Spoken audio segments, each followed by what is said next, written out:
Provo, Utah. This is the Ultimate Final Fantasy Podcast with your hosts, Joseph DeGolier and Caleb Schweiss. This is Ultima Final Fantasy.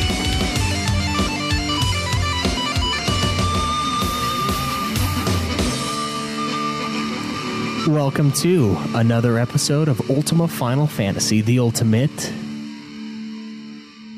Final Fantasy podcast. I am your host, Caleb. God, you're bringing back the pause? I wanted to wait for the guitar you? riff to go. It's to pause for effect. Okay, whatever. So today we will be continuing our epic review of Final Fantasy XII. A very epic game, yes. Last time we talked about gameplay. No, we didn't.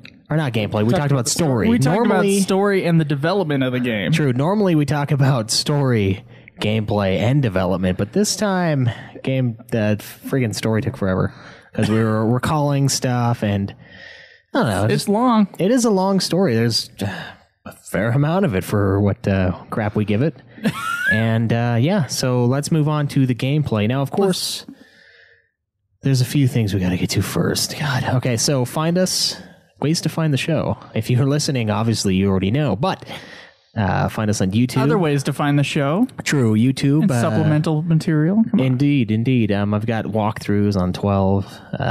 All of my gameplay footage, except for the mindless grinding that I did late, is up on YouTube. That's youtube.com/Ultima Final Fantasy. You can find us on Twitter at UFF Podcast, Facebook.com/Ultima Final Fantasy, and Patreon. If you guys give us $1 a month, we'll give you the episodes early. I don't know, whenever that happens to be. As soon as we're done mixing them. True. And of course, we are live streaming on Twitch as we speak. About 8 seconds behind on Twitch, but whatever.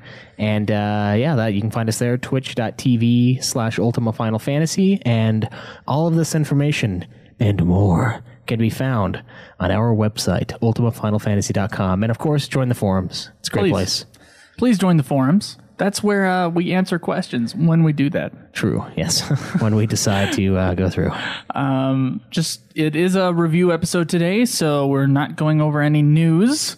Even though there's been plenty of Final Fantasy news recently, we're not going over it. You got to wait till next time. Yeah.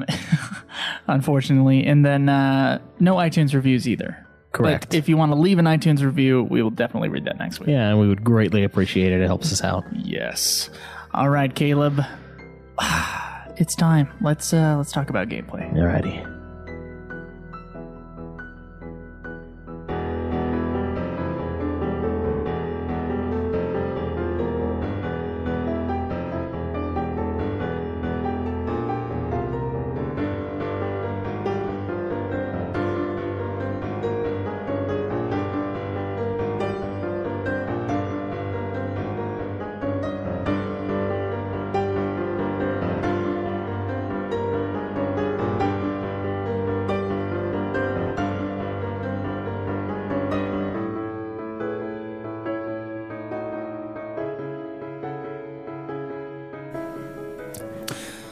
All right, Caleb. So there is a fine or large difference between Final Fantasy XII and Final Fantasy XI and the other games in the series previously.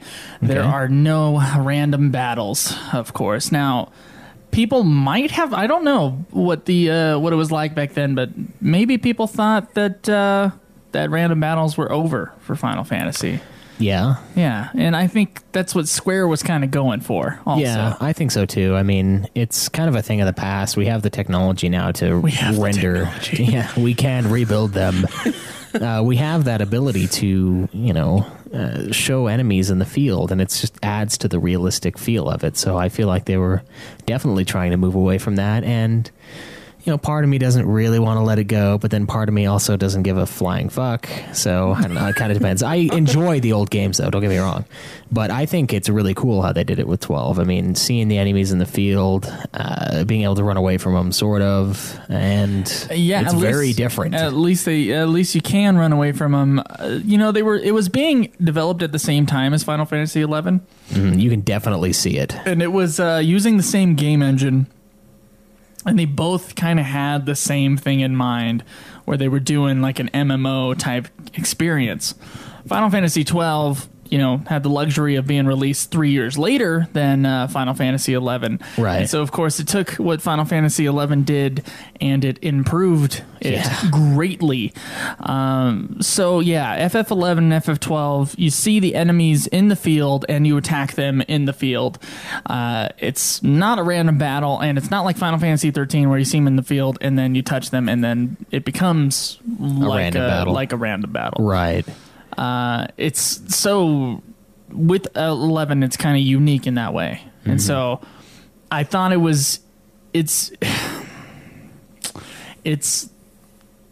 it adds upon what FF11 did as far as our experience with the Final Fantasy games from then on.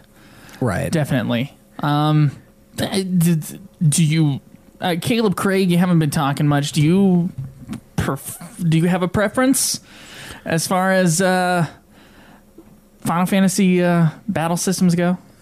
You're just talking about like turn-based random turn-based battles versus seeing them in the field, or random battles versus seeing them in the field. I enjoy random battles. You can kind of time where you're gonna get random battles if you know how it works. But they also can be super ass annoying when you're trying to get to where you're going. Or do anything.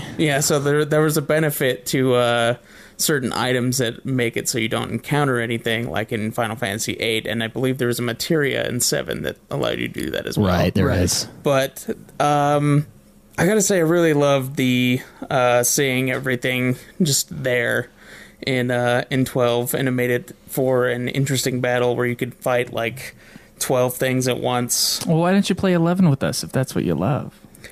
I don't know. Your computer was down, remember? Oh, yeah, that's right. It wasn't working. Yeah. All right. So, I mean, I don't know. Do you guys like that style? I mean, I know we acknowledge the fact that it's building on 11, and to me, it's quite a ways ahead of 11. It's a much smoother battle system than 11. And the creature animation and everything is just, it's more refined. Yeah, I did say more so than 10. But it's very much like 11. Right. Yeah. It's like 11 with the trust system. Yeah. I'd say. And with less walking, surprisingly. Unfortunately, in 11, you can't use your character like a trust. But you can in 12. It's true, yeah. With the gambit system, of course. True, and that is a big part of gameplay. I mean, how do you feel about the gambit system? Do you think there might be people out there who don't know what the gambit system is? There might be. There's some people. Okay, so in Final Fantasy 12, you can basically set up macros or gambits that, under certain circumstances, your characters will do certain actions. This is useful for casting spells like Protect, Shell, Reflect, Haste. Healing yourself, attacking enemies. Right, attacking enemies with certain spells based on their weaknesses. Basically, there's a gambit for everything in this game.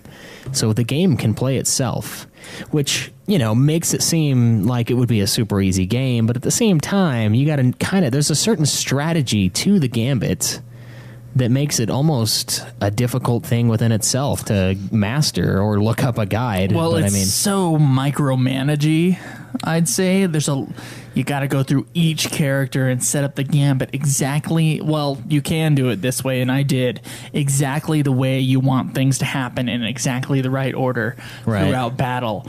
And it does add another element of strategy to the battle system. Mm-hmm.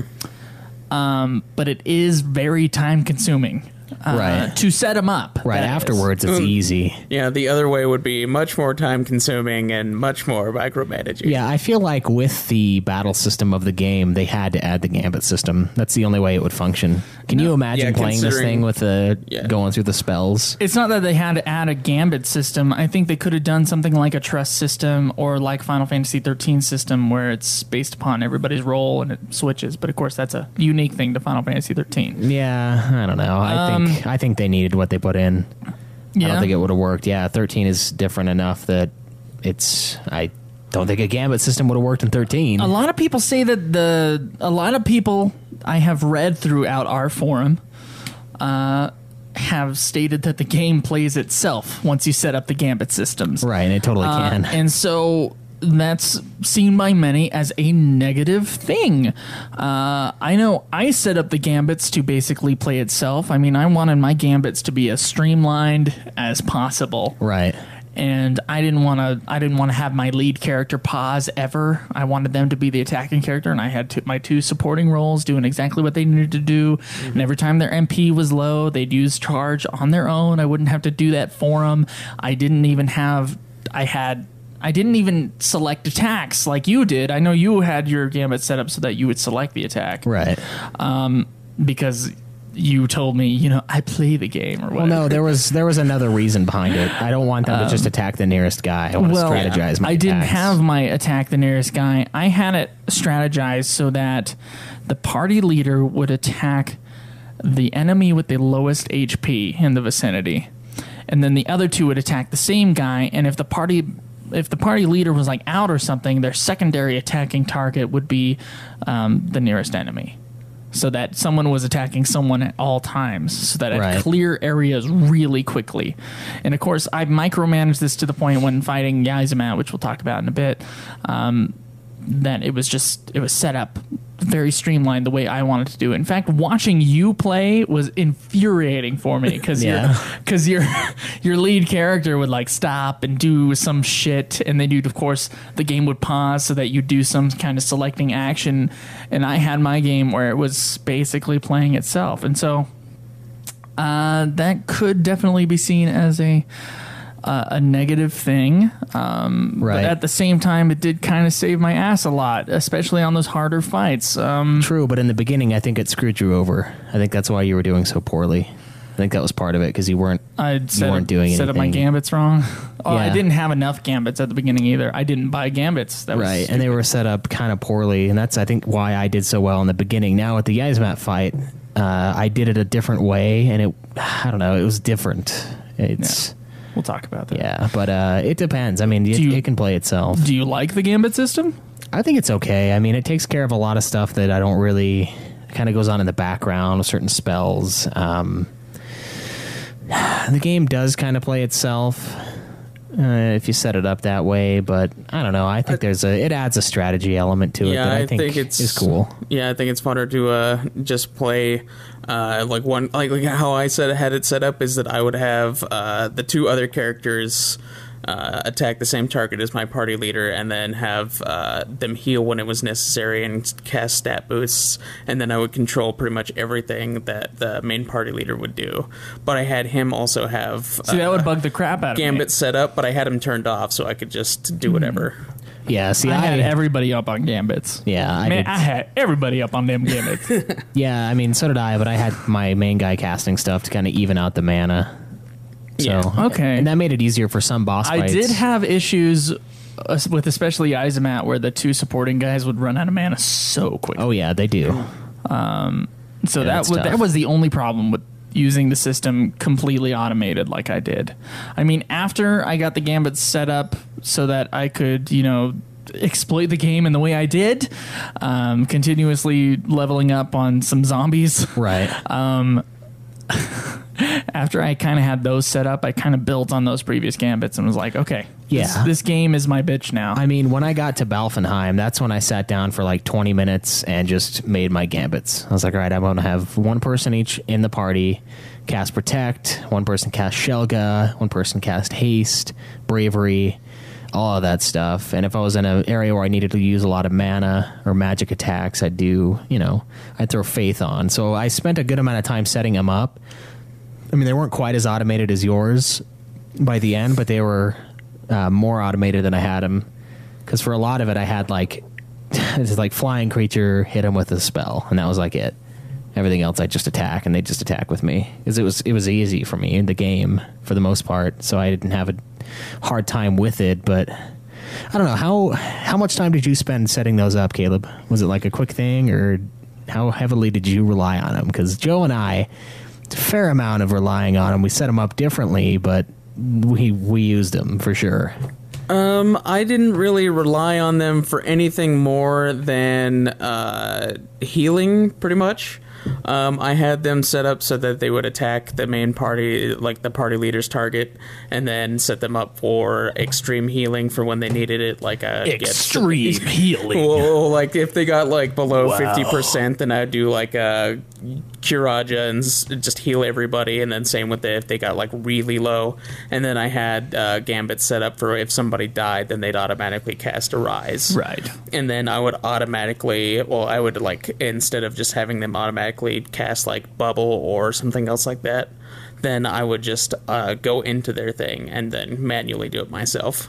Because I actually wanted to play the game. See, it's like you guys like couldn't stand the fact that the game plays itself. So instead of playing the game how it obviously wants to be played, it wants you to automate everything. It totally does. It asks for it. Here, this is a shop full of every single Gambit imaginable. Use them, right? They're cheap. I used them. I think it's set up to play the way that you want to play it, so that you can choose to either do everything yourself, it would or bug you the can shit out of me if or the you game can play it paused like every me, second. where you had it halfway set up, or it could be like where you just went full on ham with it. Yeah. Yeah. I don't know. I just think you're lazy at heart. It's a lot better for Cam. You know what? I agree with you, though. The game wants to be played that way. The game does want to be played that way, and I obliged.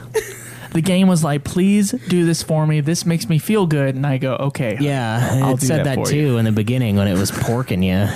It's like, please, just take it here. I don't know. And I thought a lot of my frustration watching you play was the fact that you didn't attack. You let your Gambits take over the game to the point where you'd have a critical enemy, but then the Gambit would take over to heal. And I'm like, dude, just kill the fucking enemy, then you don't have to worry about the heal. So there were frustrating things that I noticed also. Well, there were...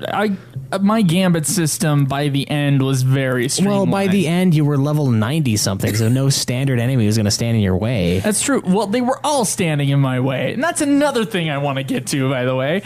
So Final Fantasy XI had this very interesting system where you would walk into a place, and if you were of a certain level... the enemies would go after you, and sometimes they would mob. Right, and there's not always aggro. Right, but yeah, when you get to a certain level past where the enemy is comfortable fighting you, the enemy would leave you alone.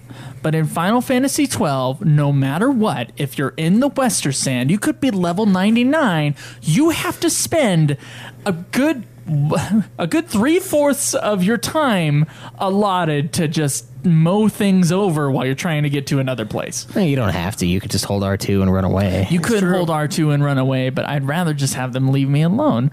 I was missing Final Fantasy XI at that point. I was in the Western Sand, and I'm like, these wolves are just getting in. I just need to get past here.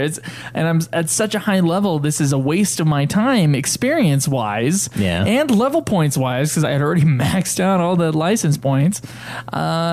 It's just such a waste. I wanted the aggro system back from Final Fantasy XI. It wasn't meant to be a waste because you weren't meant to be that high of a level at that point. Well, I mean, no. I'm talking about later going back to do like hunts. No, even then, I didn't have max LP.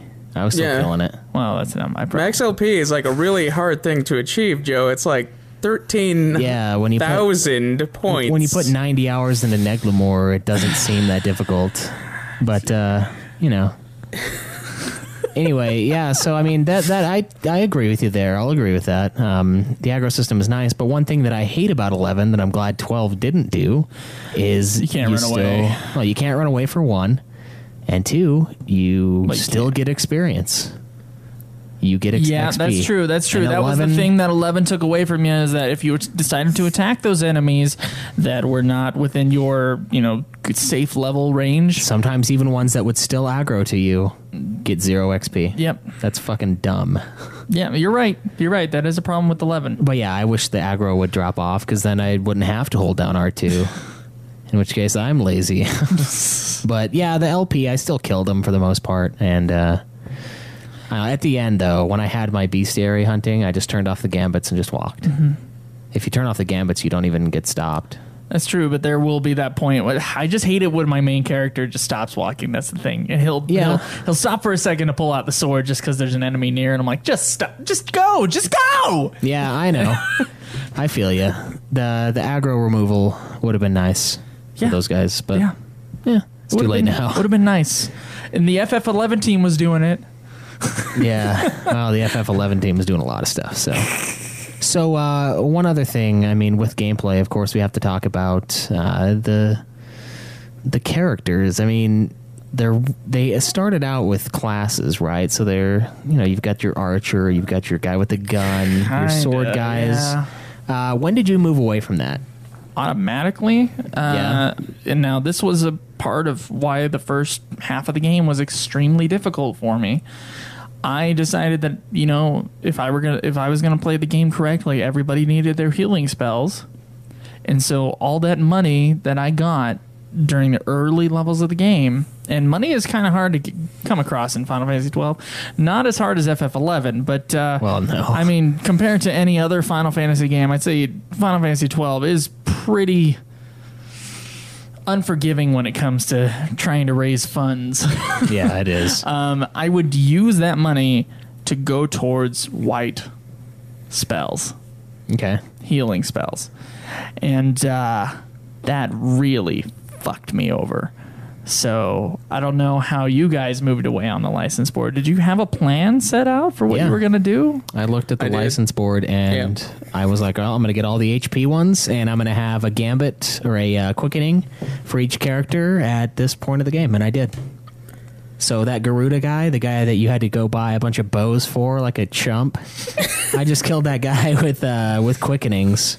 There's actually a side mission that gets you an item that kills that thing almost instantly. Yeah, I wouldn't worry about that, but it's cool. I did that the first time I played it. I did the side mission. I was like, you give it berries and it hates it. I remember the first time I played it, I went and got bows. Yeah. Isn't that what you did this time, I did the same thing, both times. Yeah, I just assumed that's what I had to do because the best thing in that item shop is a bow, so yeah, maybe it's telling you to go save up for a bow. I kept them pure for a long time. And it was actually pretty awesome. Like, I got some guns that were doing more damage than the best sword that I had. So whatever weapon they started with, you went on that weapon track? Right, yeah. And it was fun. It was a good experience. Last time I played it, when I got to Judge Geese and died so horrendously on that airship, I was like, okay, fuck this. I'm going to go buy the Zwill Blade or whatever, the best sword, and just give it to every fucking person in the party. And that's what I did. And then from then on, I was like, well, I'm done. I'm just going to use the sword because it's really good.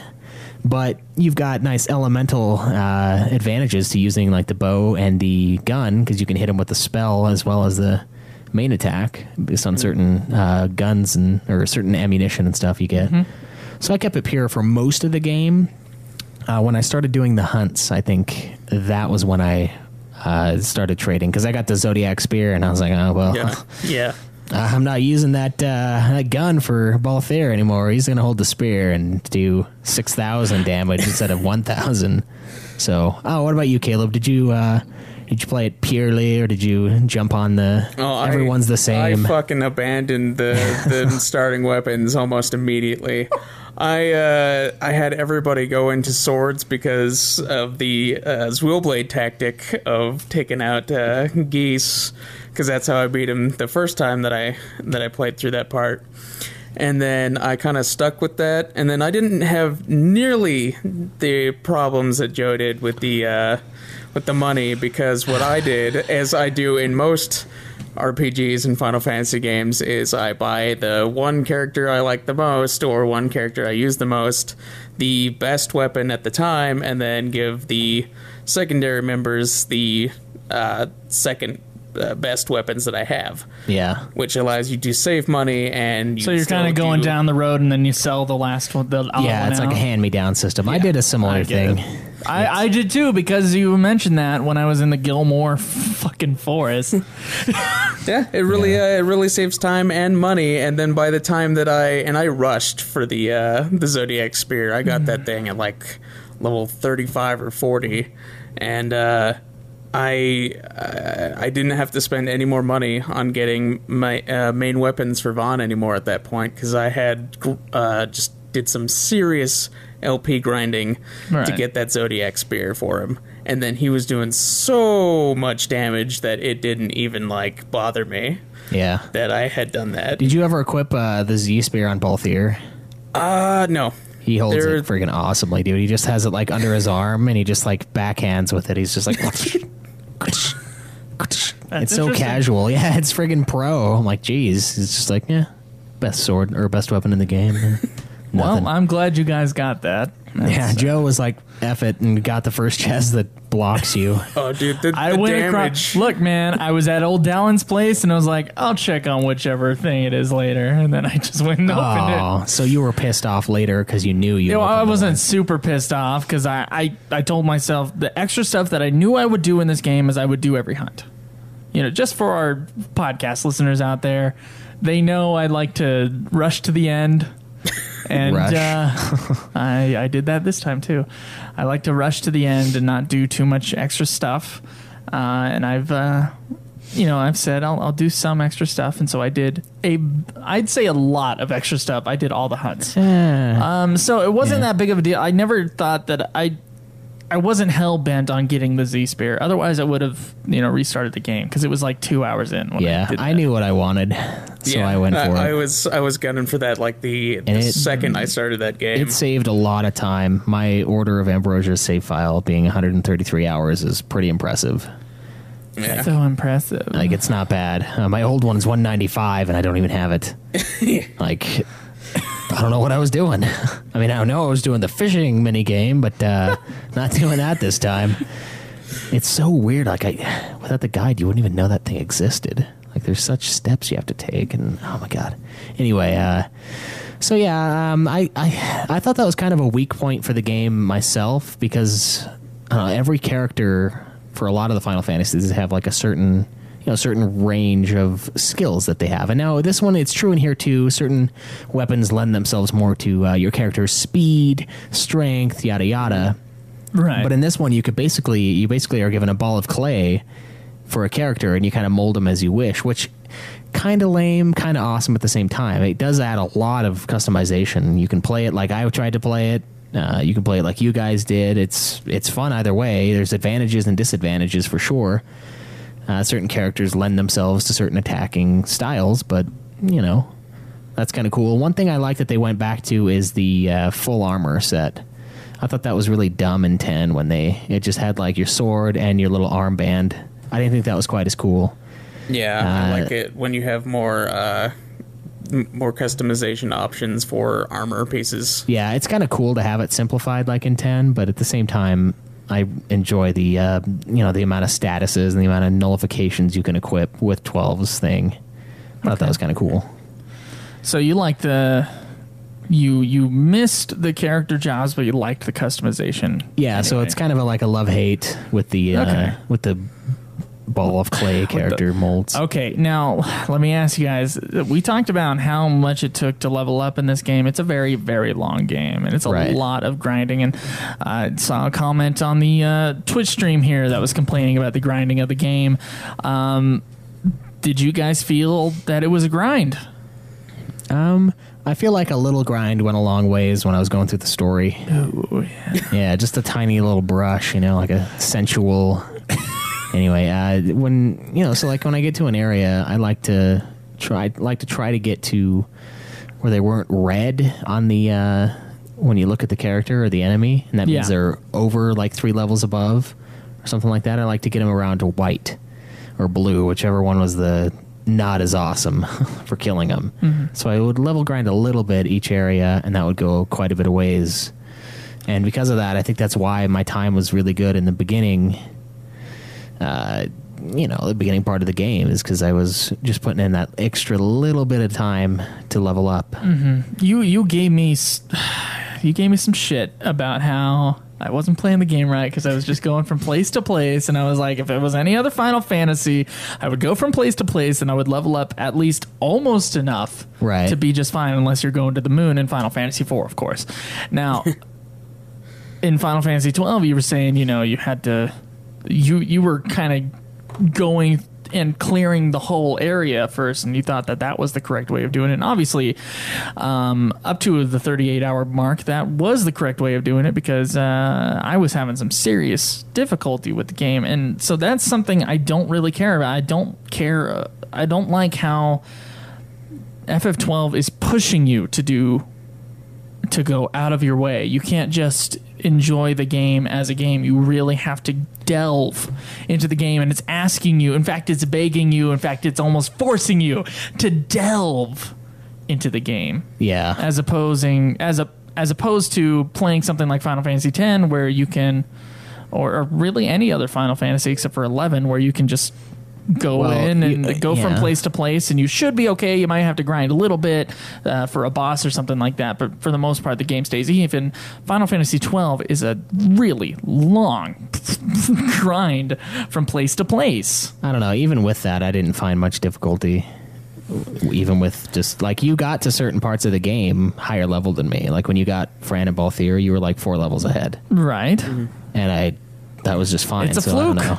I don't know. Yeah, it's like a game that plays itself, but is still really hard for the first bit. And I don't know. One thing, it is kind of a pain in the ass, but I kind of like it, though. Maybe it's because it is really hard that they decided to push the gambits, the difficulty level so high. Maybe. No, I never really thought it was that hard. That's because you were doing extra stuff, Caleb. I was doing a few extra things. A few? You were like 10 levels ahead when you got on the fucking ship. Well, no. When I got on the ship, that's where I did my grinding. Oh. Yeah. But no, I think that the main problem that you had was that you were using all of your money and all of your LP that you were getting for buying white magic spells instead of getting the augments. The augment boost for like the HPs, the gambits, and then like getting better weapons. I recognize that, but another problem I have with the system is that it relies so heavily on items for your strength, for your stat boost, as opposed to leveling up,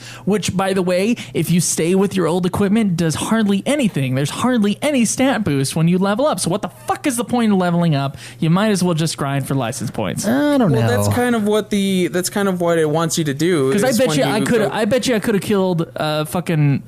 As long as I had the same equipment and the same spells and shit, I bet you I could have killed what's his fuck? What's his fuck? Yaizamat. I bet you I could have killed him at level 75. Yeah. The same, yeah. With your base equipment? No, not with the base equipment. At a much earlier level, I bet you it would have been just about as hard as beating him in the mid 90s. Well, with the leveling up, it wants you. It's not really about the leveling up. It's about the getting of weapons. The weapons, it may seem like it's not a whole lot, but the 5 points that you get between each like area, at least like that's how much it was for like the swords. You get like a 5-point boost in the damage that it gives you. It may not seem like a lot in just that, but it was doing like easily like 100 and more like every time that you were getting. That was the problem, is that the stat boost was reliant upon the items, and I don't think it should be. I think levels should actually mean something, and they hardly mean a thing in that fucking game. It's about the license points. It is about the license points, but then again, when you get up to where you have stronger weapons and you're always going back to Rabanaster and stuff, everything is like lower level, so you can take it out in like one hit. So then you get license points easier, and then there's items that you can accumulate more license points for, which is like the golden armlet, and then you get the embroidered tippet, which allows you to level up faster with the double XP. And I think items like that are what you get fairly early on in the story. I don't know. I kind of want to license point one. I don't think there should have been both license points and experience points. I like it because it gives you a double level up. Of course, I think it doubles the length of gameplay. I don't know, man. I think I spent less time in 12 than I did in 10, and I enjoyed the biggest chunk of the time more in 12. Not the story, but the grinding itself. Yeah, the grinding part in 10 was grinding. You were grinding stat spheres in 10, so that's not really a fair way to judge it. If they put the trophy in there, but anyway, no, I'm not going to say that. Imagine it as if you played 10, but you just didn't use the sphere grid. You just fucked up the sphere grid beyond recognition. And that's what you should compare it to. because the license board is the same way, which I'm surprised because, you know, you are so into finding the best way, the easiest way almost, the most efficient way, or however the hell you want to word it, to go through a game. I'm surprised you didn't look up. I didn't start using a guide areas. for Final Fantasy 12 until late on. Yeah, and that is an unusual experience for me. I know from the listeners and from you. It's unusual for me not to use a guide very much, and I wasn't using a guide for Final Fantasy 12 until I got like really fucked over. Yeah. And I mean, I knew because I've played the game a few times, so I'm not like bagging on you or anything. I'm just saying that I was surprised. I played this once a few years ago. I was surprised when you were, you didn't have the plus 500 HP. I had that when I went into the Gollemore jungle. I didn't look at the picture that said, hey, that thing's over there. I didn't do that. Yeah, I totally knew where it was because of previous times when I did look, and I was like, all right, I'm going to utilize this. So I don't know. It's kind of cool. I don't hate it, but the levels could do more, and you don't really start noticing the gap until you go up about 5 or 6 levels, and then you can tell, okay, I'm more leveled up. This is easier, but it's usually, I don't know, up usually to 3 in levels. a Final Fantasy you can level up like twice and then suddenly the area is easier. Like they've made it so that you should be at a certain place. Yeah, I don't know. I think leveling up just a couple times in the area was enough for me for the most part. I mean, there were a few areas that Girovagan was kind of rough. I mean, if you don't have Lazaga, it's rough, but which I don't think you did. Because it was really expensive. I did not have Lazaga. It does like half of the behemoth's life. Because after I was done, after I was like, I'm not going after spells anymore, then I was only going after equipment, so I didn't get the spells. Yeah. So my money, the amount of money I had in this game was just too low to deal with. No, and I agree. That's a fault in the game. The gil, it's rough. I don't know. There might have just been too many items. I don't fucking know. I don't know. There's just too many shops or something like that. I mean, it's trying to play as an MMO, as a single player MMO almost. Yeah. And because of that, I think it's just, it's too much without a guide. Right. There's a lot of stuff. Either that or you're the type of player who is a perfectionist or is a completionist, I should say. And if that's the case, then 12 will be easy for you. But for me, trying to just appreciate the story and get to a certain point in the game where I can go back and then do some extra stuff, I just felt it was really annoying. Yeah, I think one mistake we made... And really time-consuming. One mistake I think you and I both made was not doing the hunts while we were at them in the story. Because the hunts, to me, are a genius way to mask the grind. Yeah. Because if you go after those hunts, I mean, you're going to be killing stuff along the way, and then you get to the hunt, you fight it, you get a good chunk of XP or LP. Yeah, I think it might. Is it just LP? It is. It's just LP, but for the bosses, yeah, they only give you LP. But you get a lot of experience grinding those out, and I think if we would have done the hunts around the time when we unlocked them and around our same level, the grinding would have felt like less because we would have been actually going towards a goal. I'll be honest, you call me lazy, but I call myself goal oriented, and that goal is to beat the game. And so I'm just not doing that much extra stuff. And I had the goal of doing the hunts this game, but I wanted to put them out there. Right. I think the game should allow for just playing the fucking game. And if you want to do super bosses, you can do super bosses. Right. Well, the hunts aren't super bosses. You can do hunts. And I agree with you. And I think it was supposed to be set up this way that you were supposed to do hunts as you went along. But I didn't want to have to run back and forth or using teleport stones and shit, going back to a clan hall to go grab more hunts. I didn't want to do that because that would just be more time added to the fucking game, which is already a fucking long game. Yeah. Yeah. All right, well, that's fair enough. I don't know. I think that the hunts are a good thing, though. They like the boss fights are always like the best part of like pretty much any game, and the hunts were essentially mini boss fights. And going along and doing those things, especially if you like turned them into the guild hall, gave you like a lot of bonuses, like gil and things like you need to keep going on. Which I think Caleb's right. They were meant to be as a side thing instead of not just going and doing them later type thing, because it really helps you out on going along and leveling up and then getting the gil and teleportation stones that you need. Yeah, I mean, I think that's why the game throws the hunts out there to begin with, is to give you a chance, give you something to grab onto. Add another little fun thing to do while you're in the middle of bullshit. Yeah, while you're in the middle of grinding. Like the Sand Sea. So, speaking of the hunts, I don't know. There were a lot of them. I mean, there's 45 hunts in this game. What do you guys' what are the ones that stand out to you? I know for me, the big ones I'd say are the behemoth fights. There was Behemoth King, the guy we fought in the Feywood. You remember that guy? You had to clear out the 2 big areas and then go back in. Oh, that was a pain in the ass. He was a tough fight. And you had to clear Guru Vagan, which you can hardly see in front of you in Guru Vagan. Well, that's the Feywood, but it's right in front of Guru Vagan, so you're good. You can hardly see anything. Yeah. And so clearing it out too. is extremely difficult. I had to keep going back and forth and being like, who the fuck did I miss? And then suddenly he popped up. Yeah, he just comes out of the mist, so you probably didn't miss him. But yeah, that guy I thought was really cool. Well, I know I didn't miss him obviously at the end. I know, Caleb, you didn't get to too many of these hunts, so you'll be kind of left out of this part because Joe's PS2 crapped out on him and Caleb let him borrow his partway through. But I don't know, that guy I thought was really cool. He was a lot of fun to fight. It was a long fight, but I thought it was pretty cool how he just switched off. Was that one of the million fights? Yeah, that guy was. Yeah, I think he was 1.6. Mm-hmm. He was 1.6, and then Fafnir, the guy you fight on Mount Baromasace, was 1.3. And even with your level 90 guys, you had to leave from him. He almost killed you because he's sick.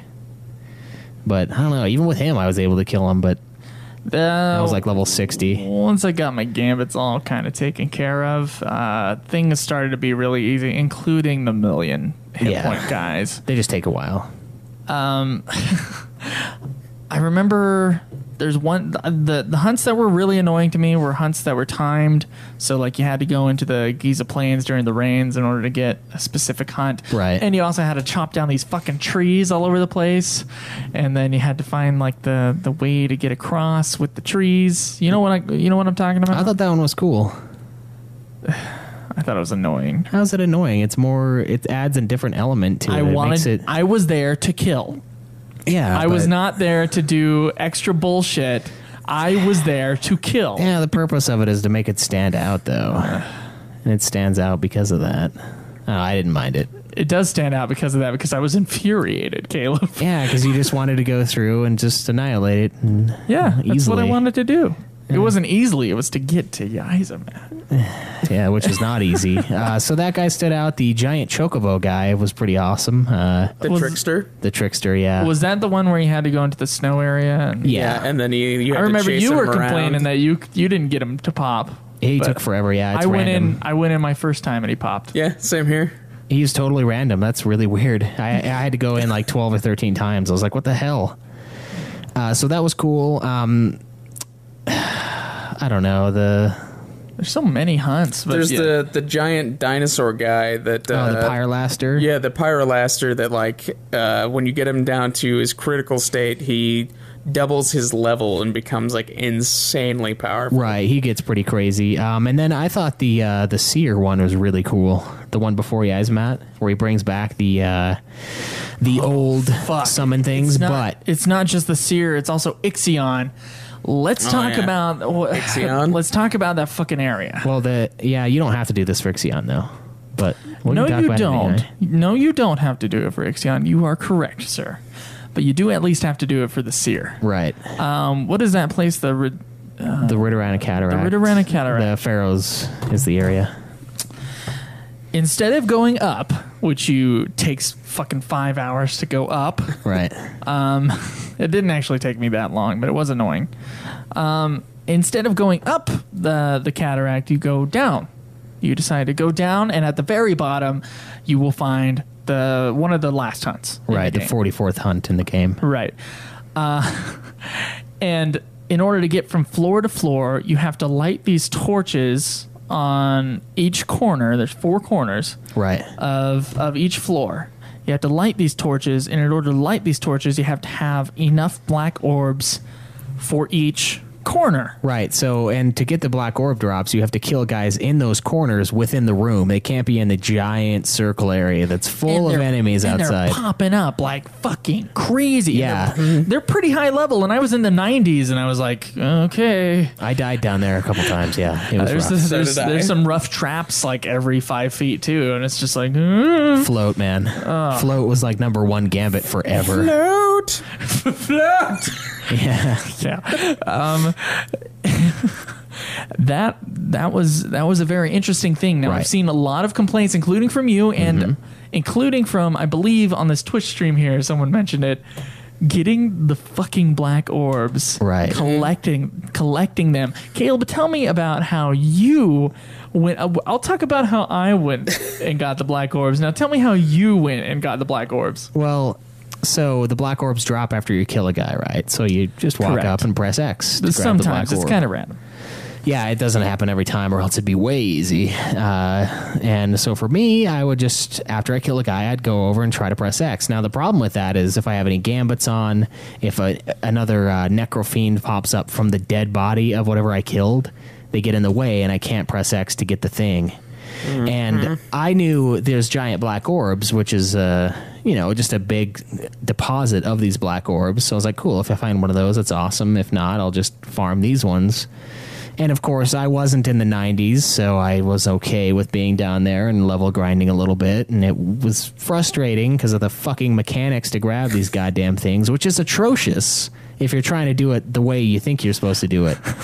But apparently, there's a different way. All right. If you look online. Now, what I did was I was wondering if I could grab black orbs from the floors above and use them on the floors below, because Right. the enemies above were much easier and I Which could you get through can. them faster. I went up there and it didn't seem like anything was dropping, so I Googled shit about the black orbs, and then I found someone's comment about how what you're supposed to do is you're supposed to just kill the things, the black orb will drop, and you, if you were like me or like Caleb at the beginning at least, you would try to quickly grab the black orb, yet there was so much shit going on that it was Right. like hard to press the X button, which is a problem with Final Fantasy XII, by the way. Is the X button Oh, while yeah. in battle bullshit. I hate It's insane. that so much. It's just a stupid mechanic that doesn't work. And so then the black orb will suddenly fly away. It's not there for very long. Right. And you're trying to grab that black orb, and then you just lose it. What you're supposed to do is just let it go. I don't know if that's what you're supposed to do. No. You're supposed to let it go, because there is one massive black orb on each floor. Right. And you go around each corner and you clear it, and once you find that massive black orb, you say, okay, there it is. Right. And then you keep going around and you kill a whole bunch of shit, and then when you decide that you probably killed enough guys, you go back to the massive black orb and you'll get a shit ton of black orbs. All of the black orbs that fly off will It'll be be within all that. the black orbs and more. Nice, yeah. It'll the be black even orb, more than what you collected. Yeah, because there was a few there even when I got it, when I didn't miss it. So for those of you who are extremely frustrated with that part, like Caleb was, it is not supposed to take that long. Right. It takes a little while, and it's kind of a difficult area, but once you find the massive black orb, you just leave it alone, go kill. I just cleared each corner and then went back to it. Right. Just kill enough guys, and then you'll have enough and more for that floor. Right, and then you can use them on the later floors. Yeah. And don't make sure you don't sell them when you're selling off loot too. That's one thing I did a couple times on I accident. did that also. Yeah, it's in the loot pile, so you just And when I you're mindlessly regretted it. selling. I think I only had like 9 though, so it wasn't like that big of a deal. Yeah, so that's frustrating, and I mean that's to unlock the seer. Now there was another really cool hunt, XII. I thought this one was really fun. Obviously, the thunder god that we all know and love from 10, and he's pretty rough for me anyway. Not as rough for me as he was for Caleb, which is surprising because Caleb was higher level.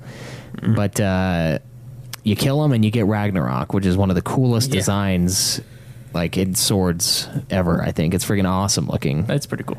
And then I got Ultima Blade like an hour later and just never used it again, but it was still cool. What was the problem you were having with this guy, Caleb?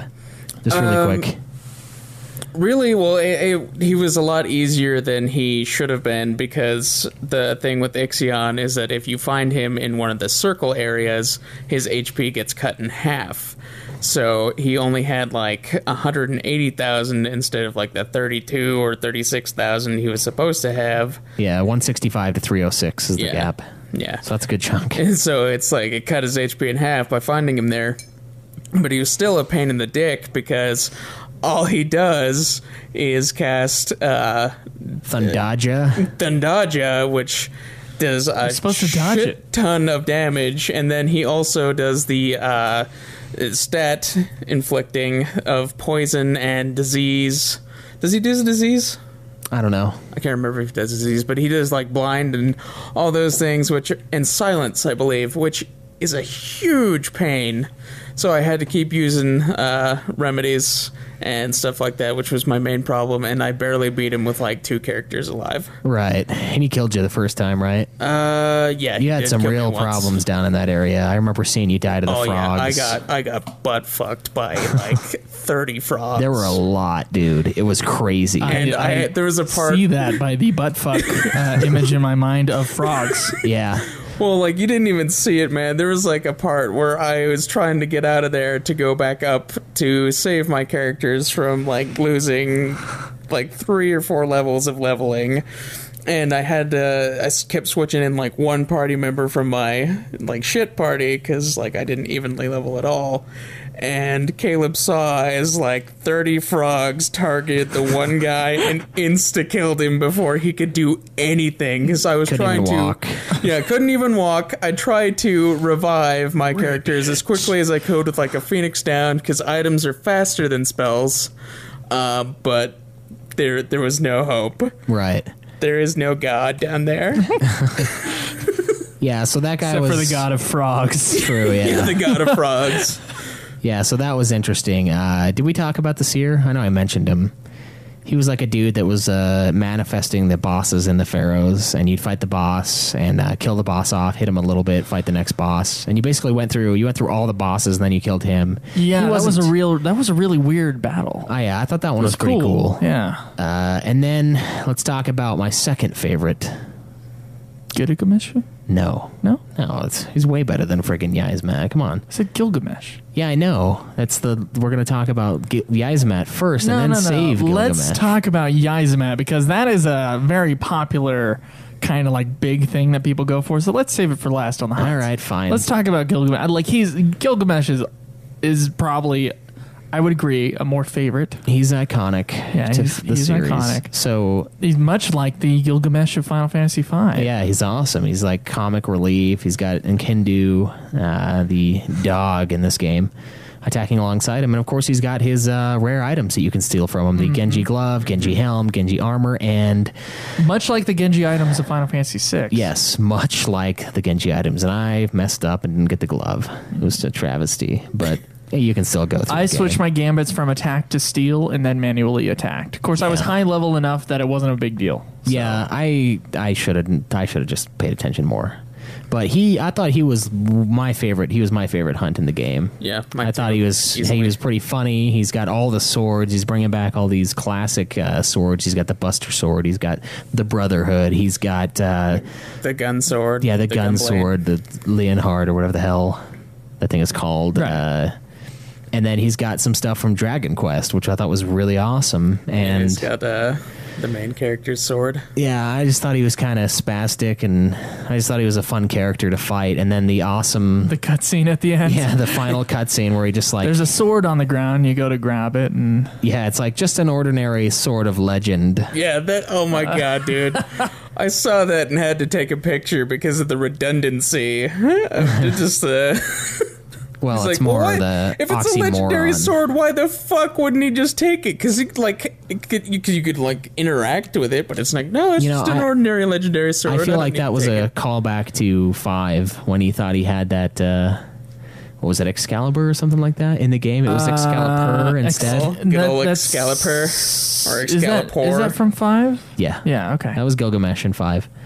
I think that was kind of like that, where the sword was probably trash, but Gilgamesh was using it anyway. Anyway, and after you fight him, he just like jumps out the window and just kind of dissipates.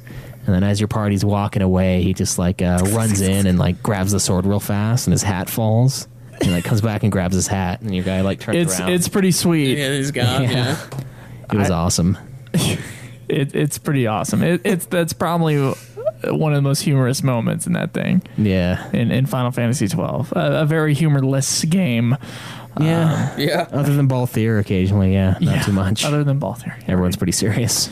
Okay, Caleb, the super boss of the game. I don't think Omega Mark 12 has. No.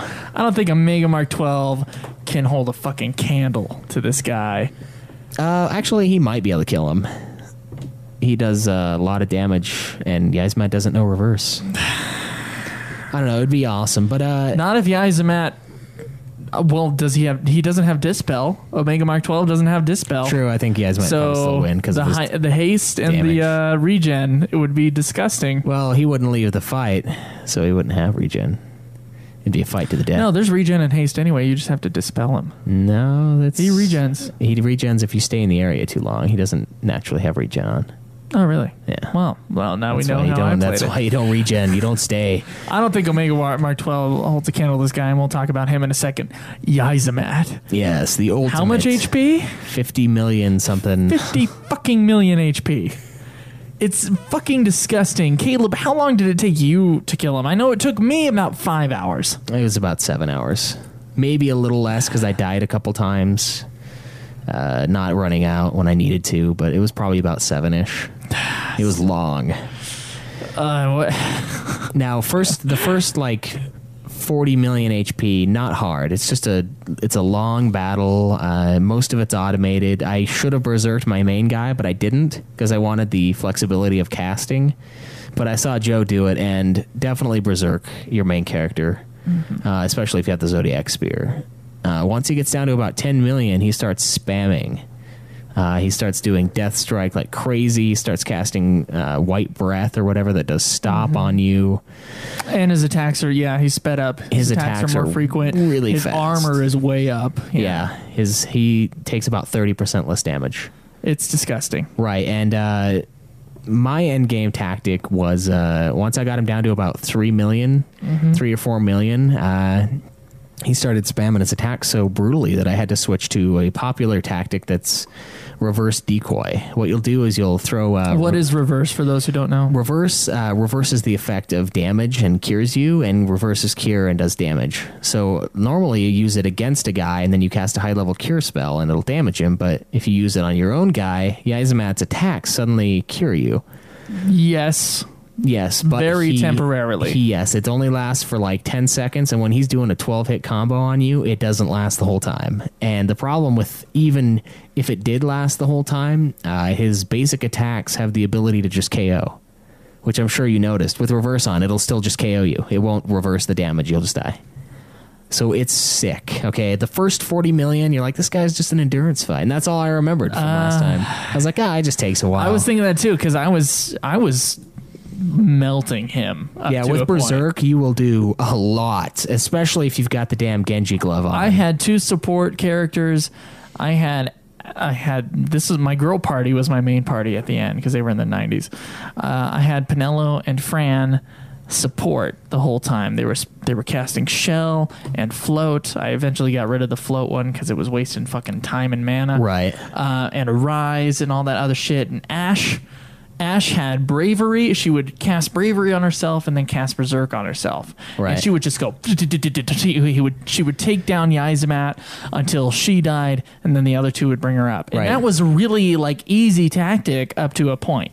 Right. Though, yeah, you're right. Those last 10 million, and especially the last 4. They're brutal. 4 and 3. They're disgusting. Yeah, we both died on it. And I mean, the one thing that it did to me that it also did to you is he cast, what was it, regen? And he gained like a few million back, but he was still damaging you as if he didn't have those 2 million life. So it was sick. He was scaling like a fucker at this point. Like he was as if he only had 2 million left for me and he had 5 something. Because I was in the corner and I was like, I'm safe here. It's okay. I just kind of rezzed up and then all of a sudden I look up and it's like... Well, the thing is, I developed a tactic where I would get the timing right on. It's like... I would have I got my gambits down exactly because I had to do this in the middle of the fight. I had to get my gambits down exactly to where they needed to be, so that as soon as someone died, I would be at the edge. I would run out, and then there'd be one person left alive. Because once one person died and I run out, then Death Strike would hit the next guy. Right. I would have that one person arise, and then I'd have Fran do Shelga, and I'd have Penella do hastes, and then I'd have, as soon as Ash went berserk, she'd have the 2 moves and she'd suddenly go berserk, and then I'd run back out again. There was a perfect timing to it so that I'd get there before he cast regen and haste on himself. Except the one time that he did, which is sick. Except the one time, but that one time, after that one time is when I learned my lesson. I was like, I'm getting this timing fucking down. And that's how I beat him, is I would just, of course, it's a huge map, but Yzmat can only attack you in a certain area unless he's targeted you with Death Strike. And so, if you just stay near the edge and you have Shell, then Death Strike only has a 50% chance of hitting. Which I didn't know. And if it missed, I knew that then Ash would be safe to berserk. Right. So there was a whole entire strategy for the last 4 or 5 million for me that was just like, oh, it was intense. Yeah. And I was and I did die once, and I had lost. I only saved like twice on that guy. I think, well, maybe 3 times. I saved 3 times, I think. And so I was on stage 4 when I killed him. I think I was on like stage 7. You were on stage 7. Yeah. So it was rough. It's a rough battle. I took a different tactic, which is widely used, the berserk, or not the berserk, the reverse decoy, which does work well, but I didn't realize that Shelga cut down Death Strike, because Death Strike was just killing me every time. Well, yeah, if you were in the middle of the map, and I thought it was a better thing, but I was wrong. No, it's not. If you're in the map where Yzmat can reach you, he'll attack. He won't use Death Strike. He will use his regular attack. Yeah. But if he's targeting a guy that he cannot physically reach within the map, then he'll start using Death Strike. Death Strike is an instant kill unless you have Shelga, so it's 50% if you have Shell. Yeah, 50% chance to kill. So it's best to just quickly cast Shell. Yeah, and pull him kind of towards the edge of the map. I noticed was a great tactic. And the whole time, the nice thing about Death Strike is if he readies it and you've got another spell in queue, Final Fantasy XII is retarded when it comes to spell casting, and it's only one at a time. So Ash could be sitting there just laying into this guy 4 or 5 hits before he even casts the spell. So it is the way to go. So yeah, that's the tactic I used. He was rough, but it was satisfying as hell when he died. Oh man, that's good. That's the hardest boss I've ever fought in any of the Final Fantasies. Yeah, he was so rough. far. I realize there are super bosses I skipped out on, but being the only super boss I've ever fought and won, that was disgusting. Right, and then Omega Mark 12 was a fun fight. He's a giant mimic guy, balls deep in the Great Crystal, but not nearly as difficult. Not nearly as difficult. It might have been difficult if I didn't look on the wiki page. Yeah, about him. I used. He still hits really, really hard when he hits you, but it's true. The thing that's hard about him is that he's extremely fast, and he'll insta kill a character if they don't have bubble. If he, he'll do 2 hits and he'll kill a character. Right, and he'll do them very quickly and in succession. So the strategy that we found very quickly. To kill Omega Mark 12 very, very easily. It was your first gambit. Your first gambit needs to be to cast reverse on yourself. Right. Your second gambit is to cast Arise on any of your fallen party members. Mm-hmm. Your third gambit is to attack the nearest enemy. And that's it. There's one optional one to get rid of Berserk, but I was like, I'm going to keep Berserk. Well, it's kind of bad. He'll kill that guy, and then another character will res. And then they'll do... they'll do their thing. There's a chance for it to backfire, though. Because of the time it takes to res, that character might run out of reverse, and he might just zap. Did you have a single problem during that fight, though? That happened, but no, I didn't have a single problem. Right. Because the other person was like, Arise. Dude, I just sat in the corner with Fran and just watched his health go away. Yeah. Slowly, because he's got a lot of health. Yeah, it's like 10 million. It ain't no Yzmat fight with those. No. And I had Fran cast, once she finally cast reverse on herself, I had her cast Haste Stega on everyone, which reverse doesn't reverse. Yeah. So it's awesome. Yeah, it works. So that guy was pretty cool. That's and then you only got a couple. That was a of cool fight, but getting to him was a pain in the ass. Oh yeah, getting to him was horrifying. I thought it was awesome that we both took down Ultima. It's kind of a, it's close to us. Yeah, we took it down. Yeah, I mean, we're taking down. No. Yeah, we're done with the show. As you can see, we hate each other, and we need to move on. No, I took down, obviously, everything as far as the bosses go, and I think the summons were pretty cool in this one. Tell me about going through the summons, because I didn't purposely go and get the summons. I mean, I got a few... Yeah, a few you run into. That I ran into, yeah, so that was it. The Kuchulain guy, or whatever the hell his name is, he's like the big fat dude in the Garamsith waterway. He had a little bit of side questing I had to do to get like a key to unlock a certain area and then flood certain gates and walk through and touch things partway through. I don't know, it was weird. And then I would unlock him, and then I went and fought him. He was actually kind of rough. He took down my whole party at one point. Okay. Because he casts all these status effects, and I can't do anything, and my health just saps like uber fast with poison, sap, everything you can imagine. Everything that takes down your health. Yeah, and I'm disabled, so I couldn't move. Yeah, there you go. So he was rough, but I kicked his ass in the end. Zodiark was rough. I think he was almost as difficult as Ultima, if not more so. He would just go immune like crazy, and he was in the Hen Mines, like the really, really rough area of the Hen Mines where you power level to 99. He was the last one, and he was pretty brutal. There were some cool ones, like there was a side quest for the Judge Sal. I can't remember what that guy's name is. He's like the lightning guy. Where you, in the Mossforn Highways, you mess with the little steam places, and like the weeds float up, and you can walk across them to get up to this top area and go fight him. Okay. It was Exodus. That's who it was. He was really easy. And I don't know, the other ones I just ran into.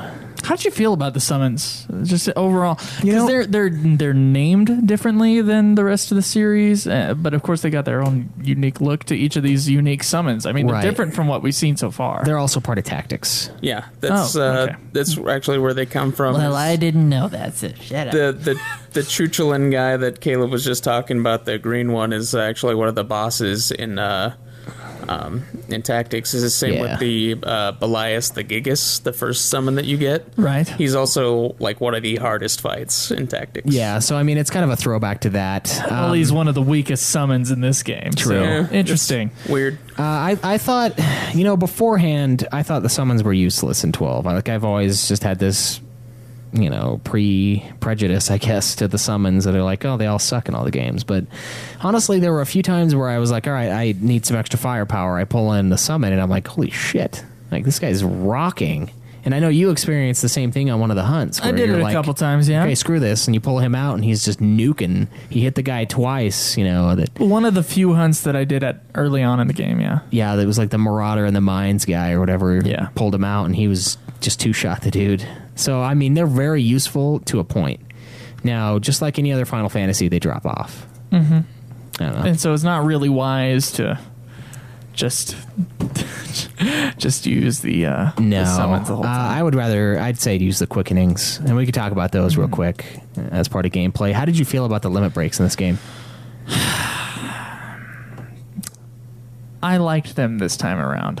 Yeah. I did. They added a challenge aspect to it, as far as getting your timing right, and it really made the game a game that plays itself. It made it really interactive for those moments. At the same time, it was infuriating when you got a bad chain, just out of pure dumb luck, bad luck. And I really wish it was kind of a last resort thing instead of a full mana thing. Yeah. I think that would have been more useful during a battle to do that.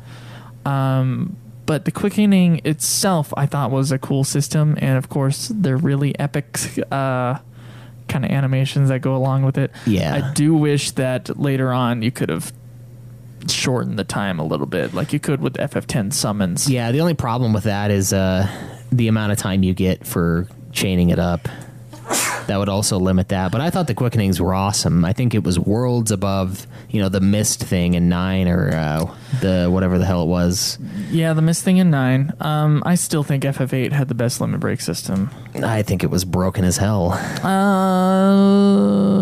I like the limit breaks itself. I don't like that you can cast Aura and get it like every time in Final Fantasy VIII. Yeah. The limit breaks were cool. I know, actually, no, they weren't. Squalls was cool. Squalls, that's what I'm talking about. Angelo is stupid. I like Zells too. Zells was alright. Yeah, Zeldas were fun. Yeah, and selfies where you get full cure every once in a while. Yeah. Now that was one you would exploit also. I preferred when I got Ultima with her, and I was like, it's like 9,999 super early, and I was like, holy God. But yeah. No, I really liked him. It sucked that it drained all your mana, but it was more of a last resort in that respect. It's not a last resort, though, because you would have, if you were in the middle of a really tough fight, you would have used all your fucking mana. True. And then it's like, well, what's the point of using the good? So I like the quickening by itself. I don't necessarily like the quickening system in which, as far as when you use it, it's kind of like the FF9 limit breaks that were really in the trance mode. Yeah. Where, you would just be doing random battles and it would just, in a place where you don't need it, your guy would suddenly go into trance and you'd be like, yeah. I think the trance was... Why can't I use this for a boss? Yeah, worlds more atrocious than anything 12 could commit with the with the limits. But yeah, I kind of agree. I just used it to nuke some of the easier bosses because I knew I could. Yeah. So... You can definitely take out certain bosses with one shot if you get the right quickening chain. Right, it was good stuff. I one shotted the optional boss of the King Bomb in the Salika Wood doing that. Yeah. All right. So, gameplay, good or bad? What do you guys think? You can go first, Caleb. I really enjoyed it. There are a few flaws, like the gathering of the orbs and like mid combat and anything else that you have to do that wise. But I didn't feel like any part of it was like really annoying. Every enemy that I came across, I killed instantly. I didn't find it as being time consuming or grind heavy. Even though I did do a lot of grinding, but it didn't feel like it didn't detract. To me, I don't think it did. Anyway, I really enjoyed the gameplay. The quickenings were awesome, but I don't like how they, like you said, they took away from the mana. I did use them as a last resort. If I got them down to the last bar, I would use a quickening because you can, even though you only have the one mana thing, you can still get the third level quickenings if you get the right chains and stuff going. Right. Yeah. So I really enjoyed the gameplay, even though it has a few flaws. All right. What do you think, Joe? I don't like the license point system with the leveling up system, as I said before. I don't care for the extreme amount of items and openness, and that the game, it's not that I need the game to hold my hand, it's that I do need the game to hint at what it is that one would need without having to use a guide. I don't like how the game is so extremely grindy should you choose not to do the extra stuff. I don't like the progressing system, I guess, is what I would say. The actual combat, although the game kind of does play itself, there are some moments where you got to use your brain as far as like what gambits you have to set up for certain enemies and when to use certain spells. So that stuff is really interesting to me, and I did enjoy that very much. I also enjoyed how I didn't have to go into a sudden random battle all the time. I enjoyed it. It was a breath of fresh air. Not that we didn't have it on 11, but comparison to the previous 10 games before 11, it was nice to be in an open world environment, and that was really cool to me. There's tons of extra stuff, which although I don't necessarily want to do everything, I do like that the game has lots and lots of extra stuff for you to do. And just think about this, besides Final Fantasy 11, there is not a bigger, more expansive Final Fantasy game out there as far as the main series and what we've seen so far. So for me, there's some good things about the gameplay. There's a lot of bad things about the gameplay for me. I found myself a lot of times either infuriated or bored, except when I was on a really cool boss fight, which 12 has a lot of really cool boss fights. So, for me, the gameplay, I don't know. I'm conflicted. All right. I know you love the gameplay, though. Yeah, Tell us about how much you love the gameplay. I think the gameplay is fantastic. I like the open world feel. I like the way. I like the fact that the game, as you said, doesn't hold your hand. It's like, all right, well, good luck. And the game tells you where to go. See, 11 did that too, and it said, fuck you, at the same time. Yeah. It said, good luck, fuck you, and then it kicked you out the door. It's right. 12 at least 12 gives you doesn't something. do that. I mean, I knew where to go, at right. least. And, I don't know. And it's with, not what to get. Yeah, with 12, I mean, the gameplay, I think it's great. I mean, there's a lot to do. There's a lot of hunts. There's all this extra content. I like the speed of the battle system, which I had at max speed the whole time. The speed, okay, yeah, I'll say the speed. The speed's good. It's not as fast as 10 can be, but it's defaultly very quick. At the same time, you don't have the in between, which I feel is part of the speed. Yeah, for 12. Yeah, so just quickly going up and going one-shotting like a wolf or something on your way. That's nice as far as speed goes, although, of course, I don't believe you should have had to fight every single wolf on your way. Right. Of course, the R2 button is fully functional on that controller. Well...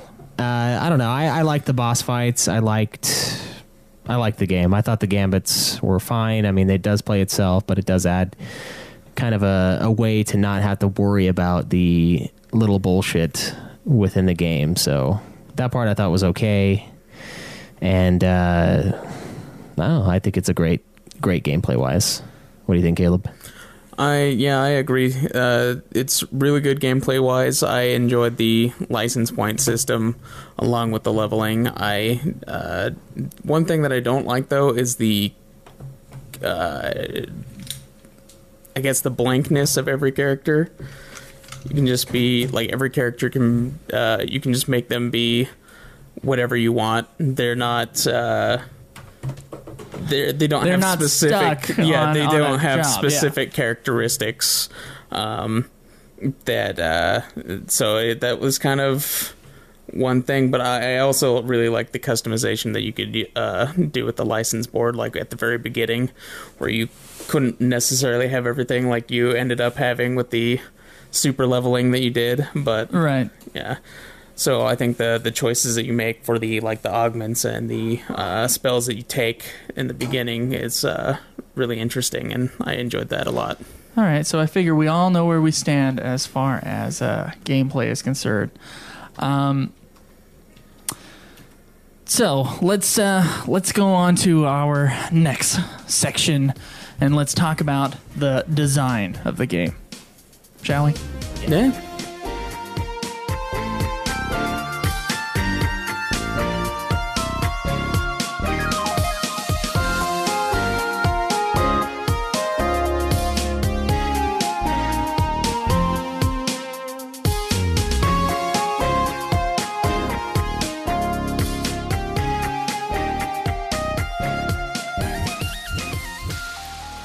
All right, so the design of the game, guys, was this or was this not a really fucking awesome looking PS2 game? Yeah. It was one incredible. Of the higher looking ones, I think. It looked so high. Yeah. Caleb, pull the mic towards you a little bit. Red around the eyes, hungry, just high. Just had the munchies. High off its ass. It surprisingly it used the same engine as Final Fantasy XI, and it utilized it so much better. I would say it felt like it was a lot more detailed with its imagery, and not every single NPC looked exactly the same, which is nice. Just aesthetically, I thought it was a very, very aesthetically pleasing looking game. Yeah, I feel like the style, it was a lot better. I mean, I even kind of like it more than 10 in some ways. Maybe not the backgrounds, but the character models. I agree. Character models are much better. Way more realistic, way more down to earth, less super anime. Yeah, super anime, zany kind of thing. Yeah, like the only lame thing was Vaughn's little stupid half jacket, but it even made sense, I guess, because it's hot as hell. The vest was really it's pretty stupid. Really stupid looking. The airbrushed abs. Yeah, but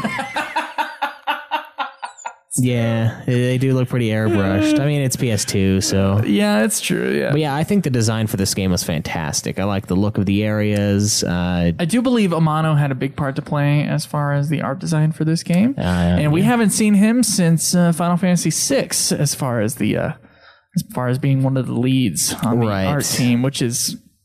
I think it was something we wanted before. Remember, we were talking about why isn't Amano back? I'm sick of this Nomura crap. Guess he was. I just didn't think of it in 12. 12, I think, looks amazing. Yeah. The artwork is fantastic. I don't know. Really wish Amano was still doing it. Caleb, what do you think?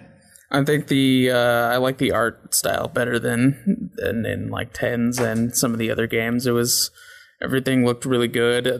Even the creature designs and like everything was just really amazing looking. And even like the cities and like the background designs were really awesome, even though a lot of them were deserts and just caves. But then they each like kind of felt different, except for maybe the mines. The mines were all. It's true. It had a unique atmosphere for each thing, for the most part. I mean, you're right about the mines being kind of bland. Yeah. It's so much of a departure from Final Fantasy XI. Yeah. Yeah, the areas are interesting the whole time. Like the Still Shrine of Miriam area is awesome. There's like the statues. It's got the just the design of it, like the Egyptian style. I'm thinking interior. My least favorite area in the whole game was just amazing looking. The Great Crystal. Yeah. I thought that was cool. And it was all really cool looking. Final Fantasy XI is bland as shit when it comes to how the game looks. And Final Fantasy XII took its down-to-earth style, I'd say. Not that it took it, but it had a similar down-to-earth style, only was much more complex and interesting. Yeah, I would agree with that. I think the design for it is fantastic. It's top tier. Especially for a PS2 game. It looks amazing. Now, I do want to say that technically, the graphics were not as good as in Final Fantasy X. Yeah. I read up on this. Yeah. There are less polygons on the designs throughout all of Final Fantasy XII. There are less polygons on all the character models. And in order to make up for that, they decided, okay, we're going to take away polygons, but we're going to use that hardware to instead support more textures and more complex lighting to make the game look really great. So even though Final Fantasy X had more detailed models in it, Final Fantasy XII's utilized less polygons in I believe, a much better way. Yeah. It does make it from the original PS2 version of both of the games. Yeah, it does make it look amazing. I mean, like it feels like you can see more detail, like even in the hair of the characters than in like Final Fantasy X, which is the higher graded graphic game. Right. Yeah, they did a lot with it. They utilized the technology a little better instead of just having super awesome models in there. They used it for what it was, and I think they did a great job. Another thing about Final Fantasy X versus Final Fantasy XII, I do think that Final Fantasy XII also improved upon the movements of the characters. Final Fantasy X was still kind of stuck in that spritey sort of movement, pre-recorded movement way. You know what I'm talking about? You know, like Tidus is trying to, or Riku or someone is trying to explain something and their arm will wave and it has a very specific loop to it and you see it. Right. Final Fantasy 12 didn't do that. It was very, I don't know, it just felt really natural, the movements of the characters. And of course the 3D, the pre-rendered 3D motion video sequences, those are of course still just top of the line. Yeah, I think not that 10 didn't have top of the line ones, or that 11's one wasn't top of the line. But 12s were really impressive. Yeah, I think it upped the ante on both of those games. I think they looked substantially better than 10, I'd say, as far as the videos. And they seamlessly, it was just like an instant transition. It's true, yeah. There wasn't so much of a loading screen. Yeah, and a lot of it was the HD remaster for us. The loading in the regular game, not as much, but still more than 12, because 12 it was just like cutscene. Well, 12 also had larger areas utilizing Final Fantasy XI's graphic engine, of course. True. It could hold bigger areas, I'm assuming. Yeah. And so the transitions were less frequent. So maybe that's why it just seems like it was less in the way. Right. So overall, I guess we all really like the design of the game. I'd say this is the best looking. From Final Fantasy 1 to 12, this is definitely the best looking game, and it's the best looking Final Fantasy game on the PS2. Yeah, I'd agree with that. So, yeah, they really upped the ante. 11 was a step down, which is odd for this series. Yeah. I'd say 5 is the only other step down, where 5 didn't look quite as good as 4. Right. But, that was more of like a color choice kind of thing. It was less about... As opposed to the actual look of the game. The actual look of the game. 12 is just... It's the best a PS2 can look. I mean, 12 and Metal Gear Solid 3, like those PS2 games, you could have said it was a PS3 game had it, not had the fuzzy AV cables kind of screwing up the signal. You it's PS2 compression. If it didn't have that, you could believe it was a PS3 game. Yeah, I could do that. Yeah, early PS3. Early PS3, yeah. I think it looks as good as Resistance Fall of Man. Good God. When I look back at that, I'm like, ooh, it used to be top of the line. Looks like shit. But of course, it's a totally different game, so it's not even fair to judge it against that. Well, now that we've praised the design, let's move on to something a little darker. Yeah. The music.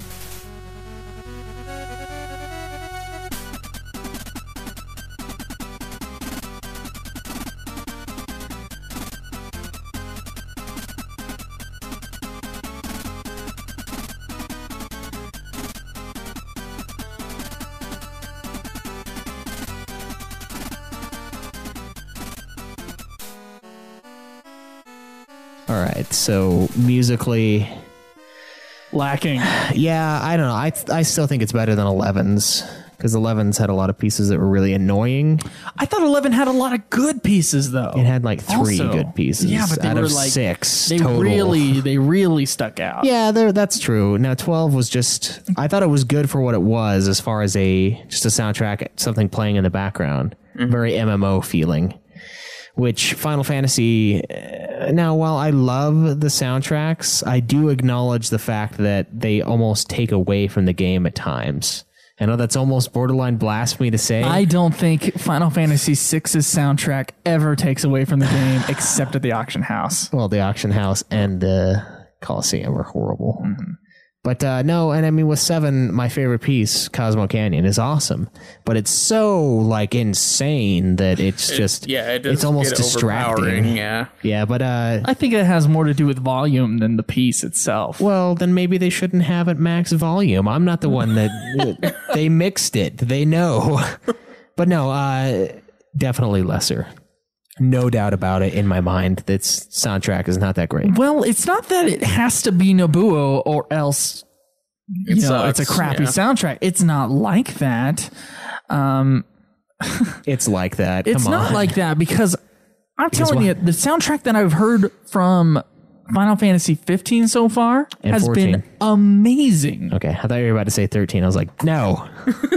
No, the freaking music. Ah, God. We'll talk about the music Yes, on we 13 will. when we get to the 13 review. And I actually think the music on 13 is okay. I know you do. I know. It certainly doesn't feel like a Final Fantasy game. Now, Final Fantasy 12 soundtrack does kind of fit in the Final Fantasy realm.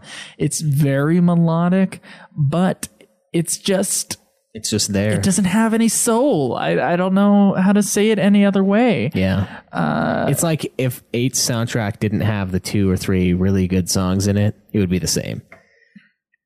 That's how I feel about 12. Is like it's just there.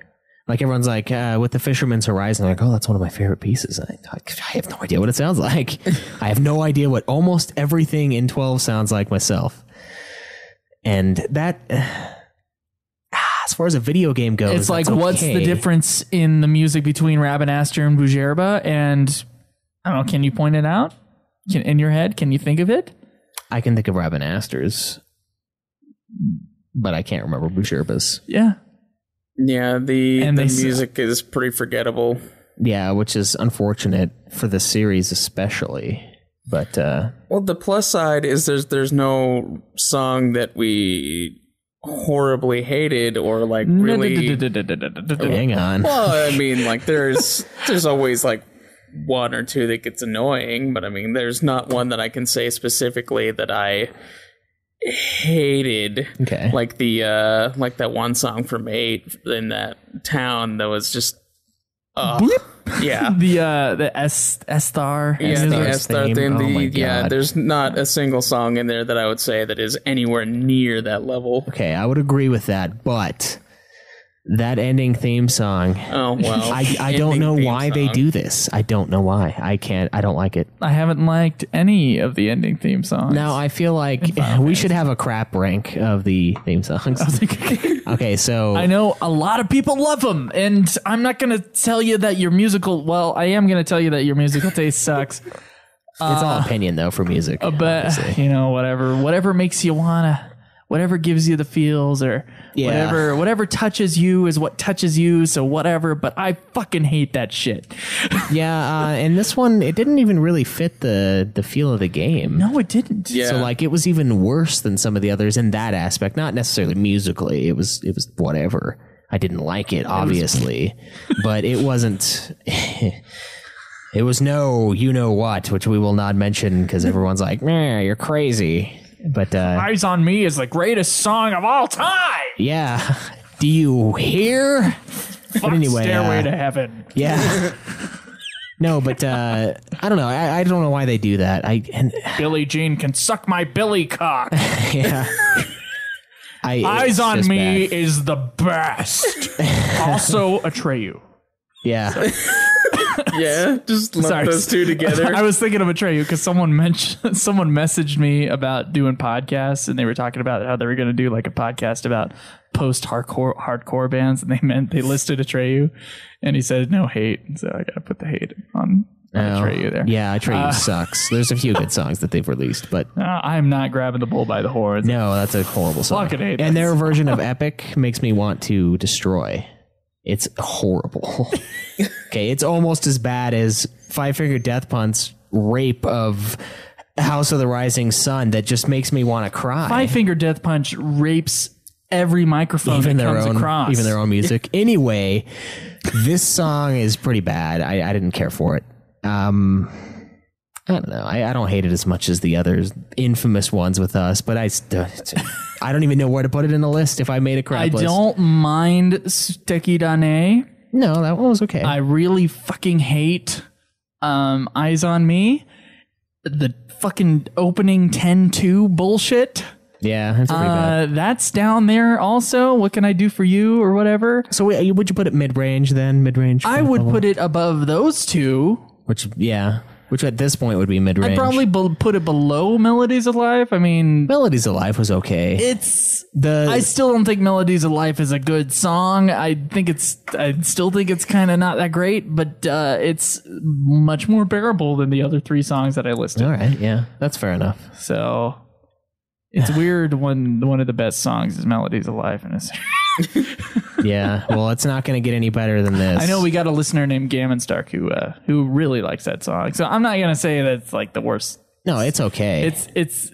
I thought out of all the bad songs, it's one of the best. I didn't realize, and I know this is off topic because we're talking about 12. But I didn't realize that there was an actual lyrical version of that until the end. I thought it was that. I was like, how?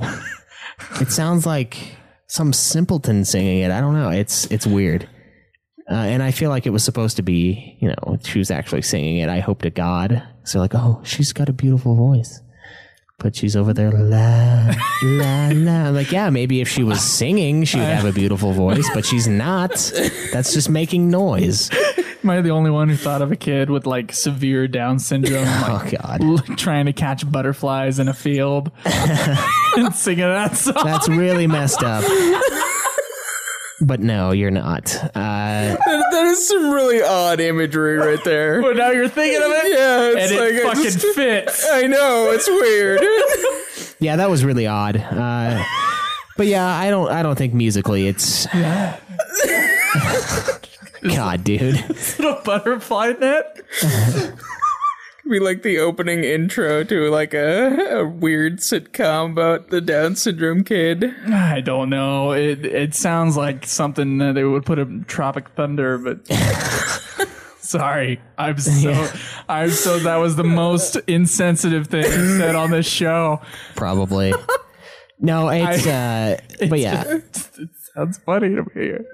But yeah, 12's music, nothing crazy. I think we're all in agreement on that at the very least. The music, it's bearable. The music is lukewarm and forgettable. Yes. So in comparison to the 11 games before it, I mean, you disagree on 11. At least to the first 10 games before it, not great. Yeah, I don't know. It's kind of matches 8 for the most part, except for the masterpieces that 8 has. 8 has some great pieces. But 8 has a lot of really god-awful fucking pieces, too. It does. Like that fucking SR theme makes me so mad. It's so annoying. It haunts me. It just We're just losing listeners every time we talk about how much you hate Final Fantasy VIII. I don't hate... Okay, Final Fantasy VIII soundtrack I do, but not as a whole. It's okay. But it's better than 12's. So 12 is it down near the bottom. I would say so. Dude, the Sorceress theme. Yeah, it's awesome, but that's like you awesome you gotta like judge with the there because like okay, so you're saying it's middling out. Yeah, it's like middling out, so it's like kind of the same because it's like 12s is like middle ground where it doesn't annoy you, but then it doesn't really stand out. Yeah. So and because it doesn't really distract either because there's not anything that's just like forceful, but right. Like, so that's okay if that's what you think. Yeah. I don't, but. All right, well, do you guys want to move on to some questions here? Yes, you got the jingle pulled up? I do not. Oh, maybe you should. Maybe. Maybe I was a little bit distracted. Oh, by the way, in speaking about Final Fantasy music, Dave is pretty close to a cover that he's doing for us for our Patreon donors. Yes, this is what is it? Melodies of Life? Is that what he's it is Melodies of Life. I mean, speaking of Melodies of Life, he has come up with a seriously. I mean, I've only heard guitar and bass and drums. I mean, I haven't heard the vocals put on top of it. And he doesn't have everything completely recorded. He has drums and bass. And then I guess he told me that the drums were going to be replaced instead of doing computer drums. Because, Dave can't drum. Instead of doing computer drums, I guess he's going to hire a musician to do the drums. So it'll be real drums. Yes. But I have heard the bass. And I know he kind of told me how it was going to fit together. And it just sounds awesome. Right. So that is coming. So sweet.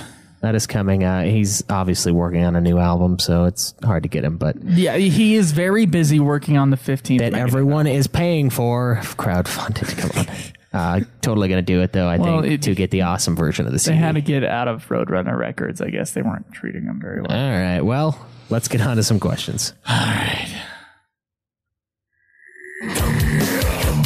Questions for us.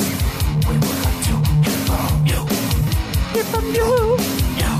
To our forums or contact us on Twitter. Get on and ask your questions. We'll answer them within a week. This is the question segment. Ask and you will receive. Yeah. Oh, we got a whole folder full of Final Fantasy 12 questions. Why don't you just spit them out for us? All right, The so monitor is pointed towards you. yeah, that's right. So first one up. Oh my god. Oh, that's cold. Caleb just spilled his drink. Yeah. everywhere. Nah, not quite everywhere. Caleb, can you grab me a towel while I'm reading this fucking thing? You want me to just grab that one? Yes, I don't care which one. All right, so Kefka Palooza, or Palooza, whatever the hell it is, on the forum says, did you find yourself compelled by the characters and story? Felt like this was weaker than most of the other games and made it hard to finish it for me. He got distracted with side quests to the point that he completely forgot what next part in the story was, and worst, he didn't care when he remembered. Yeah, go ahead, and we'll just answer this in 2 parts. I didn't really care as I was going along, except near the end, as far as what was going on in the story and character motivation. I mean, for me, half the story, as I said before, was going from place to place to place to get whatever mystical object that didn't work. So that to me was most of the story, and I didn't really care that much. Now, I might have cared had like Bosch been more at the center of the story, or even Ash, but they were side characters, and then our main characters were also side characters. So what the fuck are we gonna do? Right. So yeah, I get it. Yeah, I mean, we kind of hammered this out in the beginning part of the review. I don't think the story was very compelling. The characters were all interesting, but I feel like we didn't get enough time with them. I think it would have been a much better game if they would have spent a little bit more time with the characters. In fact, maybe even top tier for how much I love the battle system and the rest of it. The Bosch story is awesome, and if they had just utilized that, right, instead of worrying about what their market was going to be, the marketability of the game, if they had just used that story, man. Yeah, I think it would have been great. What about you, Caleb? Yeah, I think so too. If they had focused a little bit more on the characters, even if it was just like Vaughn interacting with them, kind of like in 10, how we talked about before, then it would have made for a better game, story-wise. All right, and another question: did we enjoy the summons? I thought the summons were really cool. I didn't use them very much, though. Yeah, I liked them. They basically rank about the same as the other summons. Not as iconic, obviously, because in this one they used airships with the names of the old summons. But I enjoyed them. I just didn't use them, like as per tradition. What about you, Caleb? I kind of like how they used the different guys for Final Fantasy 12. I mean, it's always interesting to see new creations and stuff like that.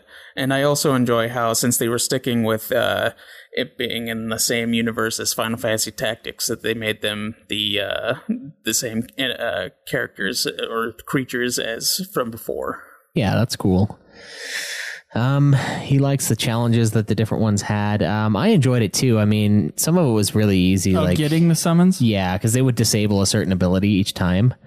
And the one the Chaos, I think, disabled attacks, which was sick. But the funny part about that, and I didn't mention this in the review, but this is the review. Well, I didn't mention this in the gameplay part. I should have. Fucking. Hey man, at least I'm not making Down syndrome jokes, you ass. I wasn't a joke about Down syndrome. The situation. Whatever. Involving the child with Down syndrome. Anyway, just saying. What would happen is he would cast Confuse on a person, and since they didn't have attack, they would just run off like madmen. He would just run, like Balthier just ran off into the mist, and I was like, "What the fuck?" And so I'm like trying to chase him down, and he's avoiding me like the plague, and I'm trying to throw the smelling salts on him because he's got the Zodiac spear, and he's like, "No." He's zany. It was pretty funny to me, and also a pain in the ass to just see him just like. Because he couldn't attack, so he didn't know what to do with himself. But I thought those were kind of fun. We got another one here from The Doors 93. He says, how do you like the Final Fantasy world that the game is set in compared to the previous games in the series? Obviously, we really like the design of the world. I do like the design of the world, and unlike the other Final Fantasy games, this was based on a previous game's world. Or at least universe. Mm-hmm. Caleb, you want to go delve into that just a little bit? Yeah, it was based on the world of Final Fantasy Tactics, which took place in Ivalice. And one of my favorite things to mention when talking about the world of Ivalice is that at some point there's this great, cleansing of race. A great cleansing of race? Yeah, like you're really into it. It's just, I don't know what it is. It's just amazing that it's even there because, like, in Final Fantasy Tactics, there's only humans, and Tactics is supposed to take place like thousands of years into the future from 12, and so time between 12 and Tactics, there were a whole bunch of races were knocked all the out. races just die. Yeah. Like the Mughals die, the bunny women die. It's a sad loss for the world. The Sikh die. Well, they didn't. They the couldn't Banga die. reproduce. True. That'd be a problem.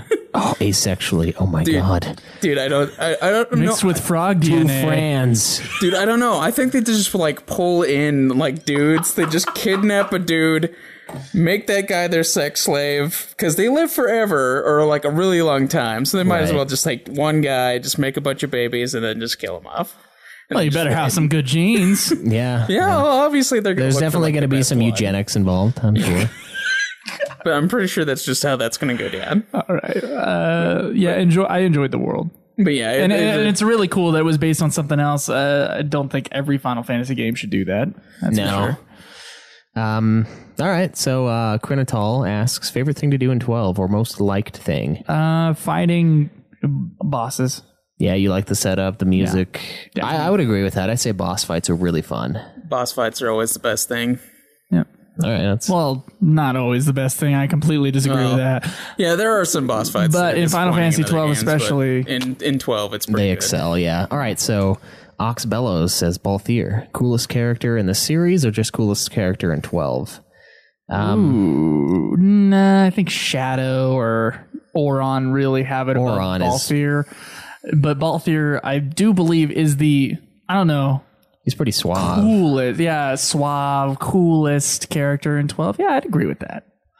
Not in the whole series, though. No, definitely in the game. He's up there in the series though. I'd say he's probably number 3 or so. Okay. Definitely after Oron, but yeah. Caleb. Yeah, same.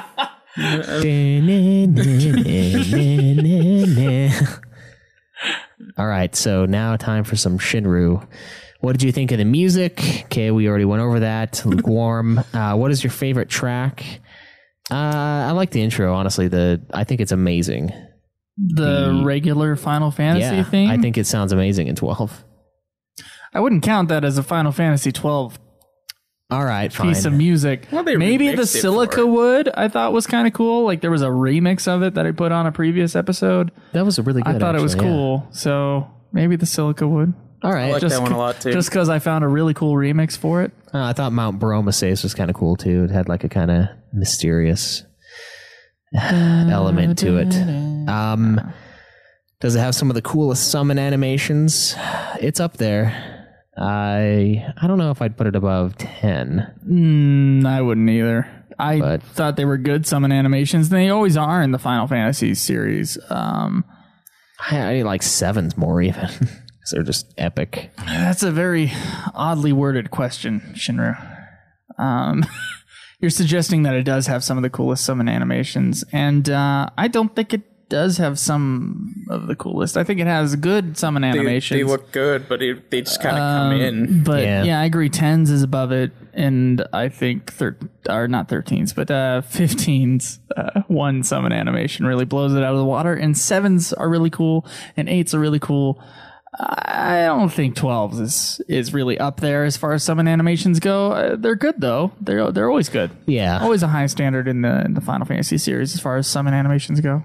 Caleb hates 13s summon animations in the vehicles, but I thought they were very interesting when I first played 13. It's an atrocity, but I just feel like my whole life is ruined when I see that Shiva scissor thing. I'm like, why? Like, God. Scissor Shiva. Shizzazh. Yes. All right, so did you both get the infamous Zodiac Spear? No. Caleb and I did. Yeah. But no, not for Joe. Joe, tell us about what you thought of Ash all those years ago when you first saw her picture and played the game. Look, I think she has a nice Ash. All right. Yeah, there was like Ash YouTube Armchair. videos apparently staring silently at Ash's butt. Most were removed in the past few years since the game released. For some reason, he thinks for copyright, pre-2010, YouTube was weird with that, but he says he swears it's a thing.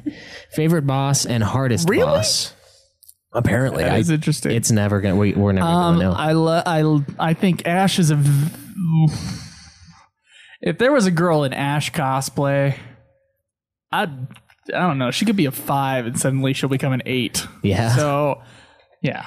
All right, fair I enough. say 2 thumbs up, way up for Ash. Yeah, 2 thumbs, pretty and far you know up what? for thumbs. And you know what? And you know what? I'd say the miniskirt is about 90% of that. So, there's something about that miniskirt and how it looks on her. And how it's Yeah. even more mini because it's got the thigh cut, a little slit in the side. Well, yeah. Favorite boss and hardest boss. I did have an ex-girlfriend who I said, that would be one of my. I would very much enjoy that. Yeah. It's like wear the Fran thing. That's what I say. I want the heels and the ears, baby. And it didn't work out. So she thought I was super weird. I don't know. What boss? Was there a boss that really gave you a hard time?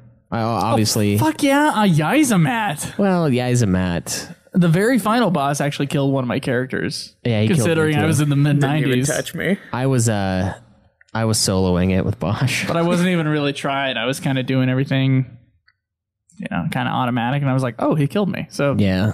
I had troubles on pretty much every. No, that fucking elder worm thing. What was that thing called? Earth Tyrant is the one you had a hard time with. Yeah. The green guy. Earth Tyrant. Oh, I thought that was Elderworm. Nope.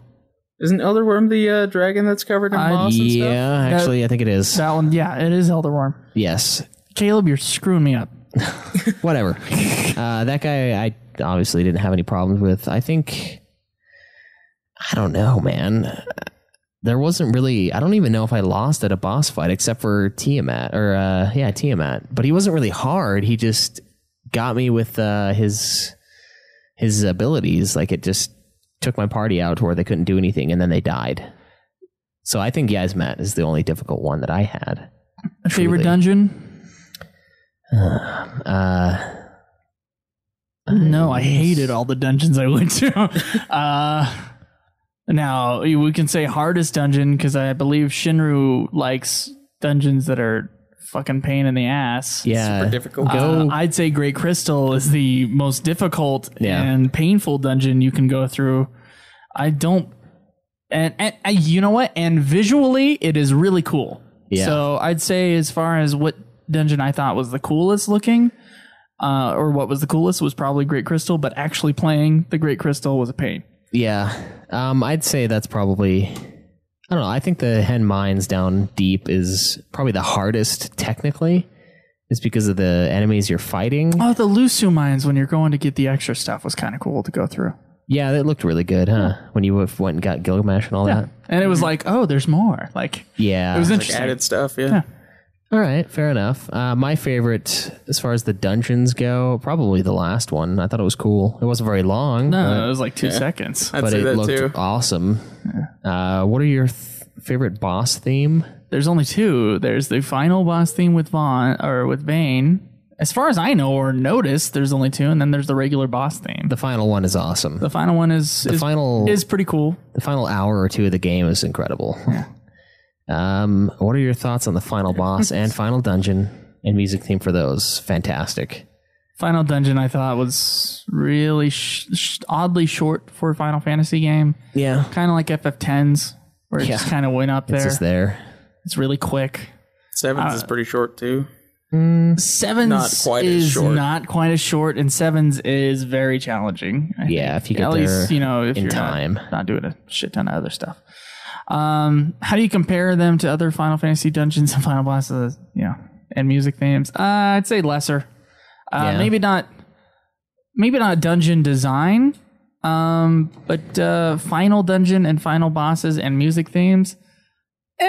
It's kind of lacking in that respect. I mean, as far as music is concerned. Right, and we liked the 2 tracks that Nobuo Uematsu worked on, but the rest of it was, as we said, pretty forgettable, which is unfortunate, but, it happens. All right, let's see. We got one from Bandrum. It says, the world in this game is unique in that it shows up, or people show up, on Evilise in a variety of games. Yasumi Matsuno, one of the game designers of 12 and Vagrant Story, claimed that they intentionally included this as a fan service. Do you like the idea of a Final Fantasy world stretching beyond the borders of a Final Fantasy game? I think we just answered this. We totally did. I think it's cool. I just don't think they should do it for every game. No, I think they should try to limit it. Does a closed world, that story, make it more of a fantasy? Well, it makes it fit with the series more, which is always a new experience every time you play a game. Yeah, sort of, until they try to fuck it up later and they're like, oh, it's connected by this. Well, it's hardly connected, I know. It's like because they said it 10 later. 10 and 7 are barely connected. It's because they said it later and then they added stuff in the later game to make it seem like it is, but then in the original game it's not there. But whatever. Okay. See, this one's from Remake the World, a very new member here. Did you guys keep your characters with similar equipment throughout your playthrough, or did you just equip your best equipment to your best characters? When he plays 12, he usually keeps Balthier with guns, Fran with bows, Ash with spears and staves, Bosch, greatswords, hammers, Pinello, blah, blah, blah. He likes jobs. I tried to keep it that way, like I said, as long as possible. And then I just split off to the most powerful I got stuff. whatever was the best that I could buy. Right. Yeah, I Or ain't get. having none of that shit. Just going for the best stuff. Yeah. Let's see. This one is from Waba Man, a guest. Wow. All right, it says, love your podcast. FF is definitely his favorite gaming franchise. Played all of them, except 2 and 5, and 4 and 12 are his favorite.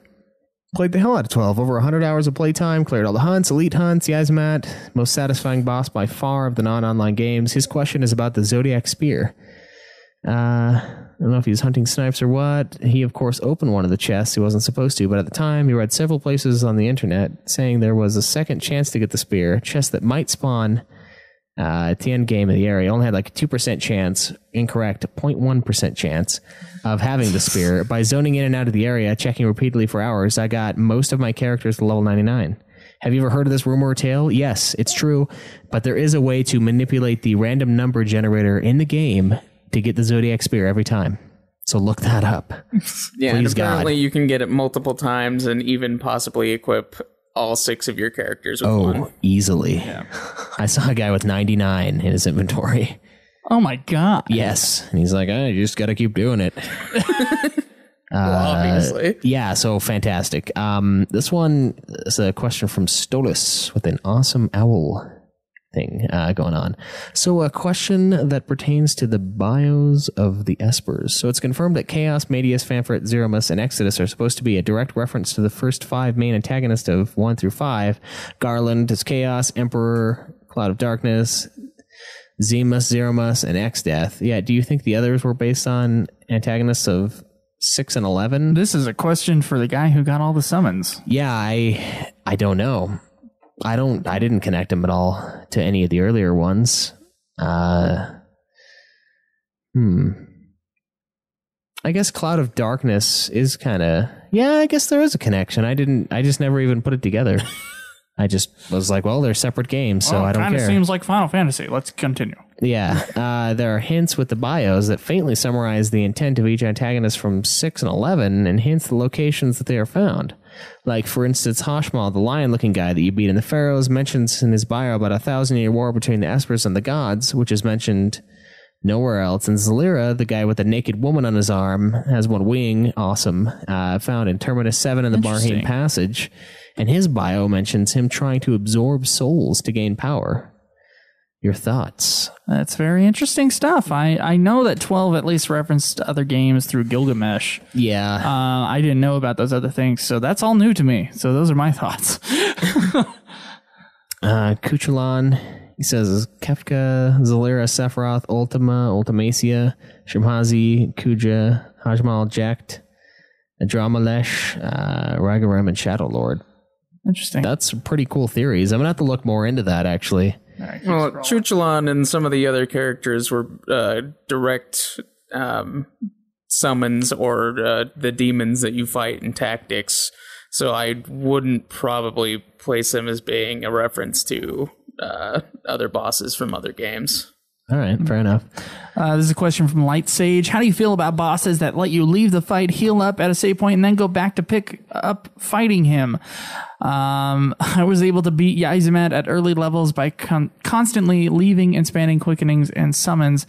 Do you think that sort of thing cheapens super bosses? And I say no, not when it comes to Yaizamat. And there's no way you would go back and forth on Yaizamat constantly without pulling your hair out. So either way, the boss is infuriatingly hard. Yeah, he's pretty difficult. And I'm glad that save point was there. Otherwise, I would have committed suicide at when I died when he had 3 million left. That's what.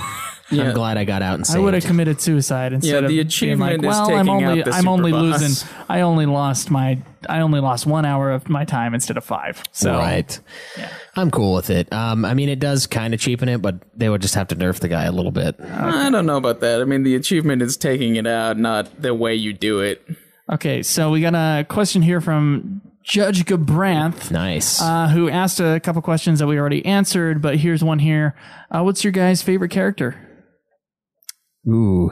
I'm going to have to say Bosch and Balthier. He says Gabranth and Balthier. He likes Vaughn. He says he's his favorite to use. Vaughn is pretty good. He ends up having a lot of damage at the end. It's actually matching Bosch's with more speed. But yeah, I'd say Bosch and Balthier by far.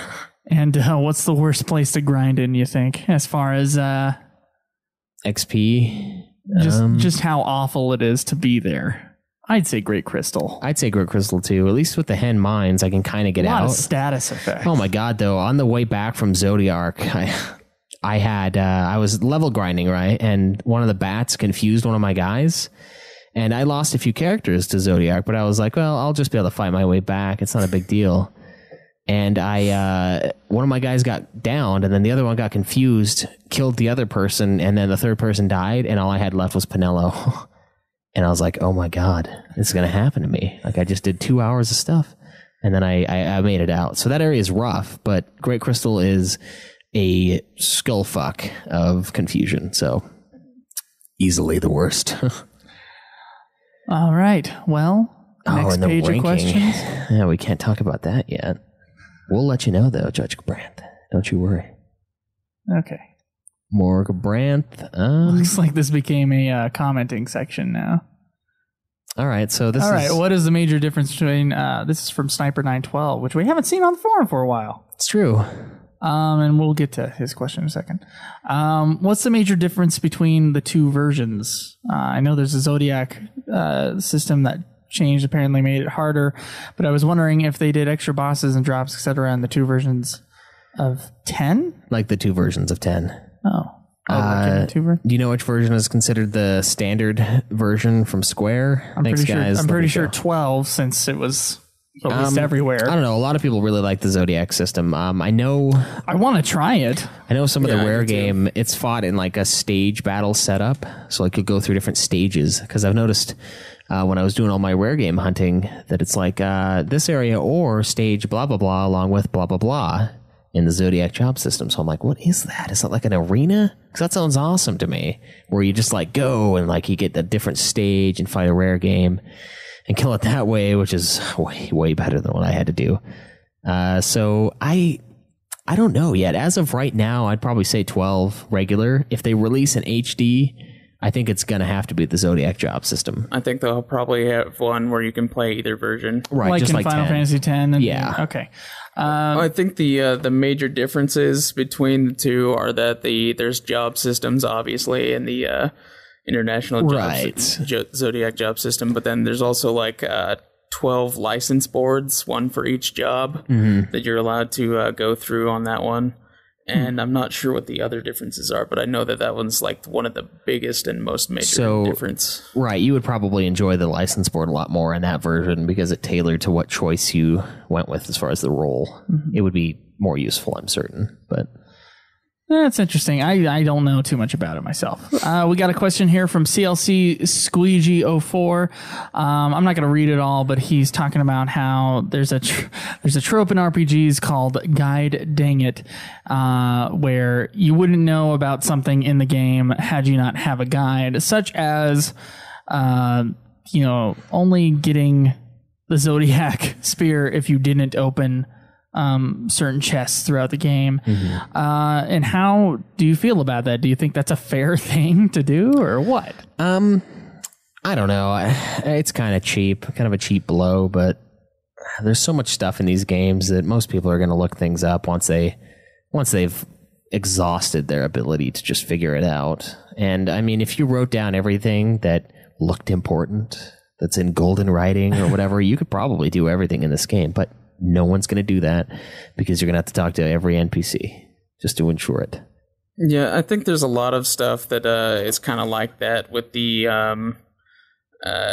like with the bazaar, for instance, like how you have to sell specific items to get specific items. I mean, that's something you could kind of track.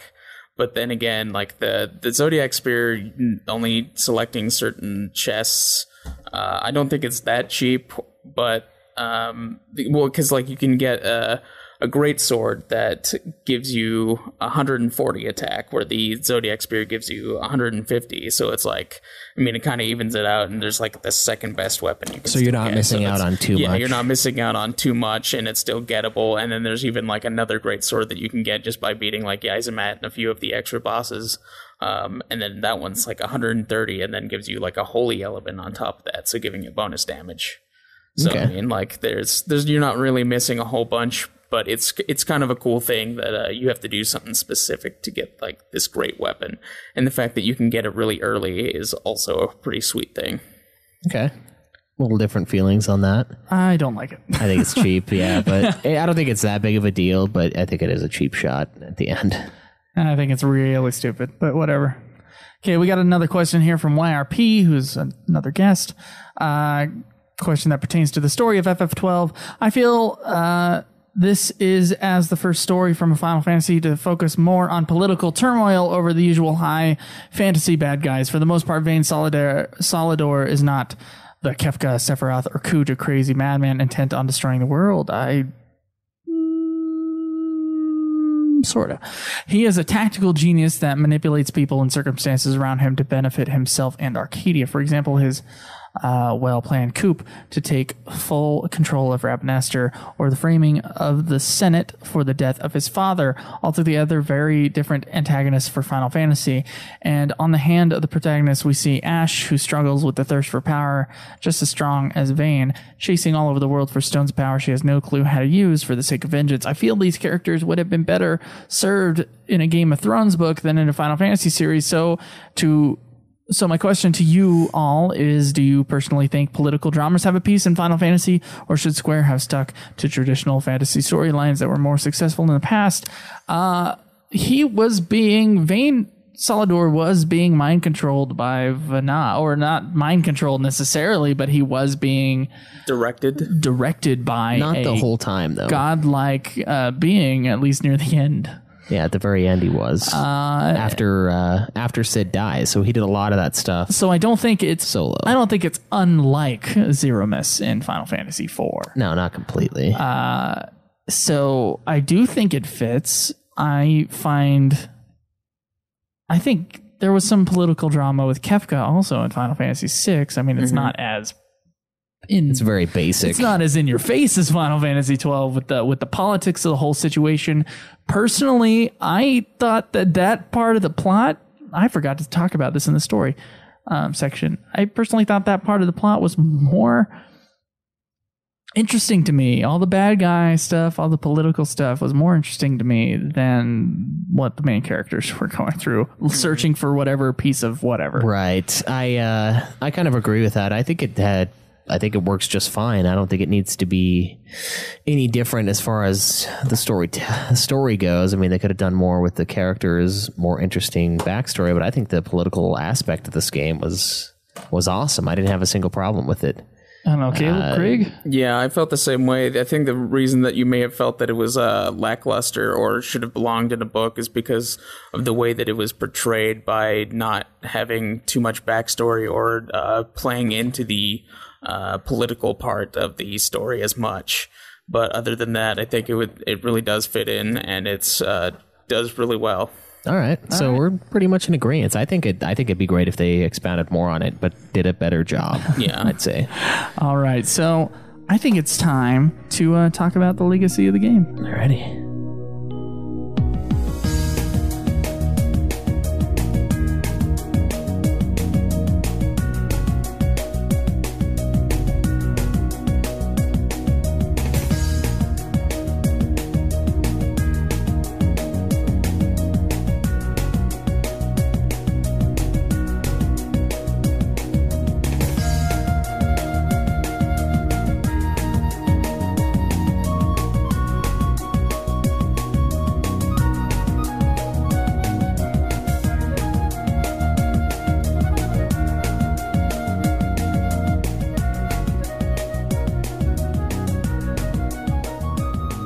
All right, so how do you feel the legacy of Final Fantasy XII is held up? I know we touched on this with the history of Final Fantasy XII in the beginning. What was odd to me, being a later Final Fantasy fan, what was odd to me is just how critically well received Final Fantasy XII was. And that's because I've been surrounded by an internet community of a lot of Final Fantasy XII hate, especially Final Fantasy XIII hate, but a lot of, well, I think Final Fantasy XII was even worse, or 12 is where it all started going wrong, or things like that. Like 12 doesn't quite fit, they got rid of the turn-based battle system. And so I feel, and maybe it's just, the silent majority loves the game, who knows?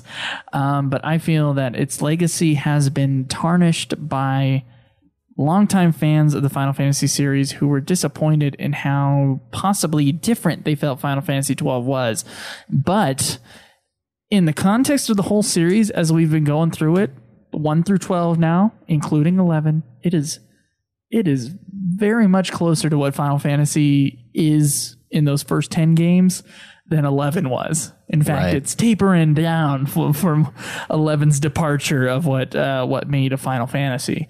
So I do feel as if you include 11 in your Final Fantasy landscape of legacy within the series, within the main series especially, I do feel that it fits. I do feel that it is a solid game. We'll get to rankings later.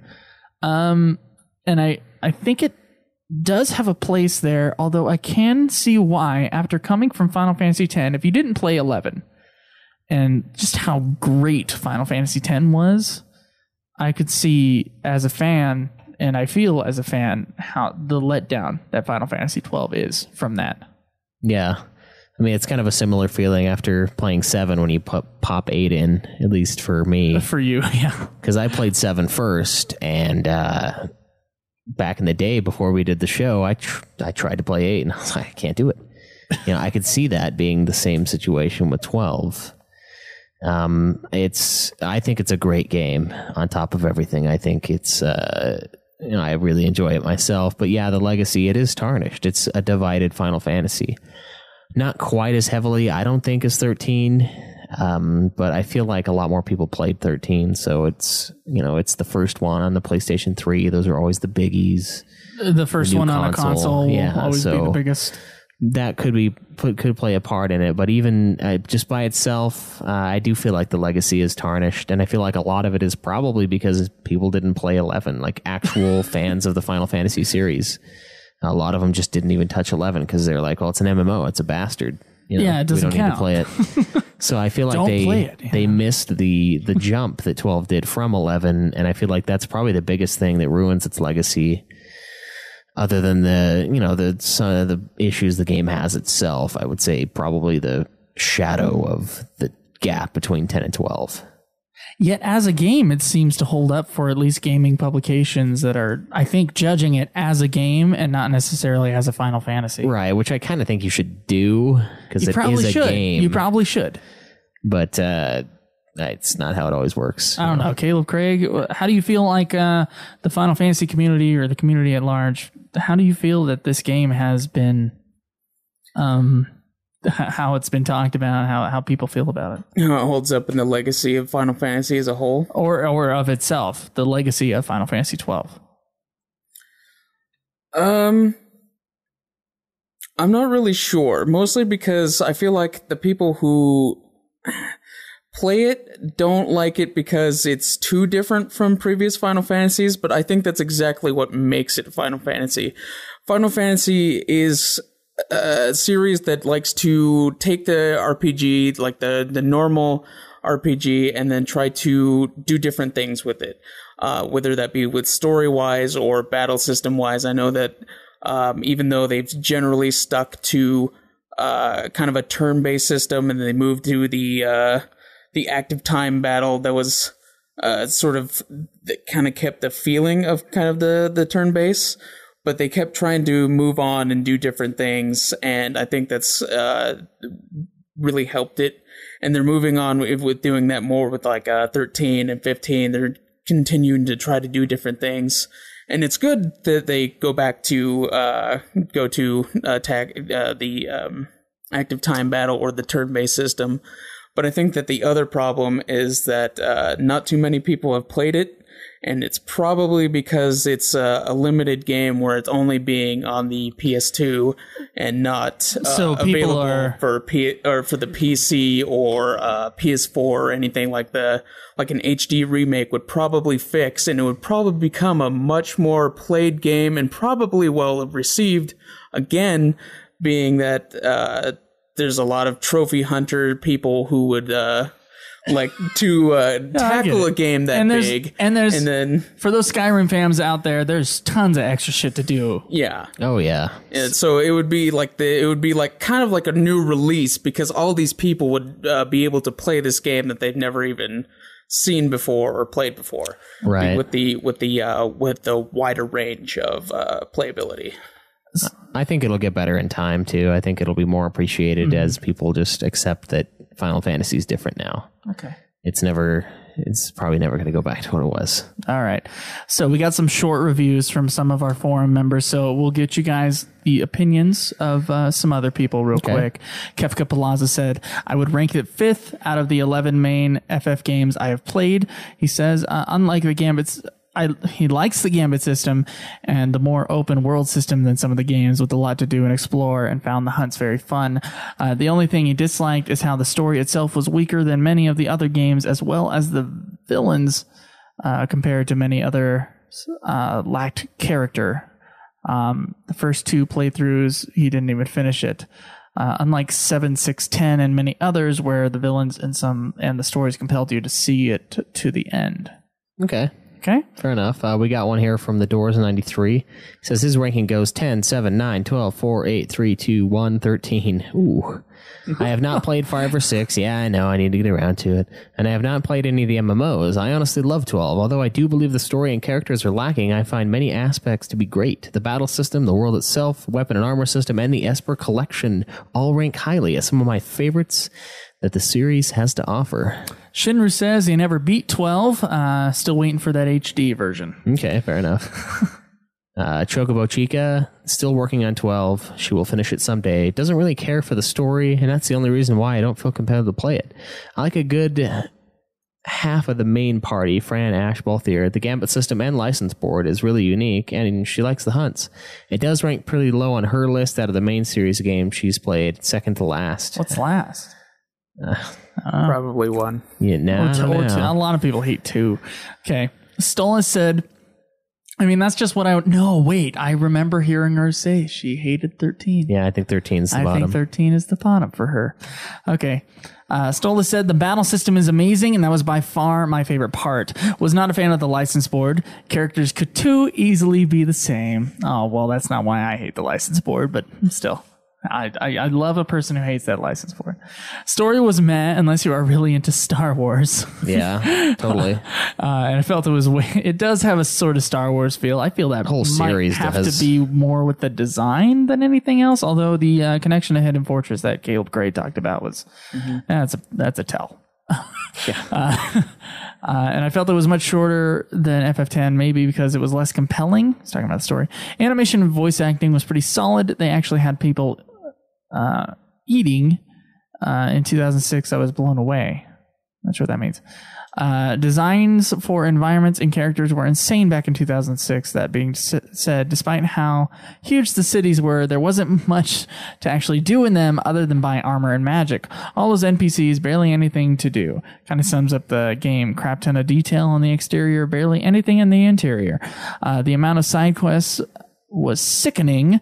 That being said, fuck the godforsaken rare items. Fuck the idea of items enemies being so hard to find that you had to get a strategy guide, because to hell if you honestly think you'd be able to find them on your own. Finally, a huge fuck you Square to a boss that takes more than 2 hours to kill. That's not even that challenging. I thought it was really challenging near the end. Seriously, who thought that was okay? I'm assuming the same asshole that thought up assuming it's the same asshole that thought up the lightning dodges. There's a special place in hell for those people. I give it a 7 out of 10. Okay, his ranking is 7, 9, 8, 10, 5, 12, 6, ouch, 3, 4, Jesus. 11, 2, and 1. 6-8? What? All right, so this one's from Night Mist. Like the Gambit system, didn't like the random loot from chests or the rarity of creatures spawning and getting certain things from the drops. I feel like those are best suited for an MMO. Didn't like how the story perspective was from Vaughn, neither did we. It was more like wish it was more like FF7, where it's from the perspective of who is in your party, because I wanted to see the world through Balthier and Fran. But overall, it was a fun game to play. 10, 7, 6, 8, 9, 12, 11, 1. Have not played 2 to 5. Oh, it sucks. Yeah. 5 is awesome, at least. 5 is and great. 4 is a good game, too. True.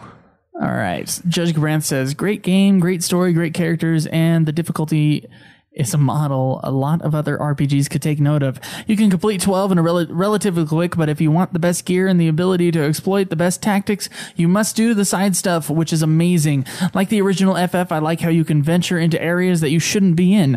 I remember the first time I got to Nebrius Deadlands, and I was like, oh crap, I'm not supposed to be here yet. I love the game overall. It's a top 5 for me. So he ranks him 4 as the best, 6, 7 tactics, and then 12. Okay. So it's top 5. This one's from Braulio Bra. After replaying this now for the 3rd time, it has grown on me immensely. The game might be a giant grind, but the battle system's awesome. I like having more than 1 or 2 pieces of equipment, and the story, despite its execution, isn't as bad when you understand it a bit more. I think it's cool that Vanna really wasn't a bad guy, but just wanted the humans to be free from the Acuria. Of course, this probably leads to all the destruction that happens later on in the history of Ivalice. However, I agree with Spoonie that Vaughn and Pinello should not be there, and the game could have just started when Balthier entered the plot. I did complete the hunts, however, I was incredibly pissed after my 4 to 6 hour battle with Yazimat. I found out you need to complete the bestiary to get the highest clan rank. Also, the most annoying thing in this game is the slowdown of spells at the end. I'm trying to get a Kiraja off on my guy, and he's just standing there getting wailed on because some other thing casted a spell. That is annoying. A better game than most of the early ones. 9, 7, Tactics 10, 8, 6, 12. Oh, we don't count tactics in our rankings. Not yet. All you new forum members just don't understand. It's what we've done. So I'm just kidding. It's fine. Whatever. The fuck. We haven't done any of that so far. You can't say that. No. But when we do rankings, we don't touch the games we haven't reviewed. Oh, for the that's right. podcast. Yeah, you're right. Yeah. That's what you were getting on. Okay. Yeah. Light Sage says, I'm not the biggest fan of the battle system, as I felt it took too much away from the player. 98% of the battles could be won by having a decent set of gambits, dropping your controller, and leaving the room. I totally did that. I would have preferred for gambits to control mostly support actions rather than everything. The story is interesting, but pretty much demands at least 2 playthroughs to understand it. But one of Final Fantasy XII's strong points is that, unlike most other FF games, there was not a character in the party I disliked. All of them were likable, which helped this game a lot for me. So this is not the worst game in the series for me, but it's not my favorite. 10, 7, 9, 6, 12. 1 and 2. All right. So we've got one from Sniper 912 here. Haven't played 8? I guess not. That's unusual. Last review we've got here. I got my PlayStation 3. Forgot the end there. While playing 12 and never finished it. The PlayStation. Yeah, I had been off 11 for a few months, so I wasn't sure about this game. I really liked the thought, the way the Gambit system worked, and the open feel without needing internet and a party of friends made it so much better. I didn't mind the license grind as it was a nice addition to the level grinding. I thought there were some interesting enemies and really beautiful vistas. And having loved tactics, he was eager. You did it again, you fuck. I Did know. you do that on purpose? I do it on purpose every time. He was eager to see. Sure, Concerto. He was eager to see how it all fit into the same universe. As I never finished it or got to play the international version, it makes it hard to rank properly, but based on how much fun he had, he's going to have to say his order is 7 and 10 tied for first, 9, 8, 12, 6, 4, 13s, 10, 2, 5, 11, 1, and 2. Okay. All right, well. Okay, well. Wait, what games have you played in 1 between 1 and 12, Caleb? The ones that I've beaten? Yeah. 1, 4, 5, 7, 8, 9, and 12. All right, you get to do your ranking first. Yeah. And you've beaten 9 since the last time you were on the episode. So. Yeah, I did. I finally finished that shit up. Okay, what's your ranking? Okay, I would probably say 7, 12, 9. Whoa! 4. Jesus, dude! 5, 8, and 1. You agreed that 12 had a weak story. Mm-hmm. Yeah, you're putting it second. What are you basing it on? I'm putting it second because it had similar problems with 9 in story, but I enjoyed the gameplay a lot in 12, and there was a lot of extra stuff which goes a long way. And then there was the leveling up system, the license points and all that stuff. I enjoyed a lot. I'm going to keep mine the big surprise from Joe, so... What, are you going to put it on number 1? I don't know yet. Fuck you, Haven't decided. All right, Joe, what is your official ranking? Okay, listen, I haven't completely decided either, and I every time I get to the end of these podcasts, I'm like, what do I do? You know? All right, so what was your previous ranking, though? My previous ranking was 6 is the best, 10 is the second best, and then 7. And those 3 are really close together, but 6 is by far the best. I believe. It's the most flawless out of all of them. All right. Then it kind of jumps down. 9 as the next best. 5, 8, 4.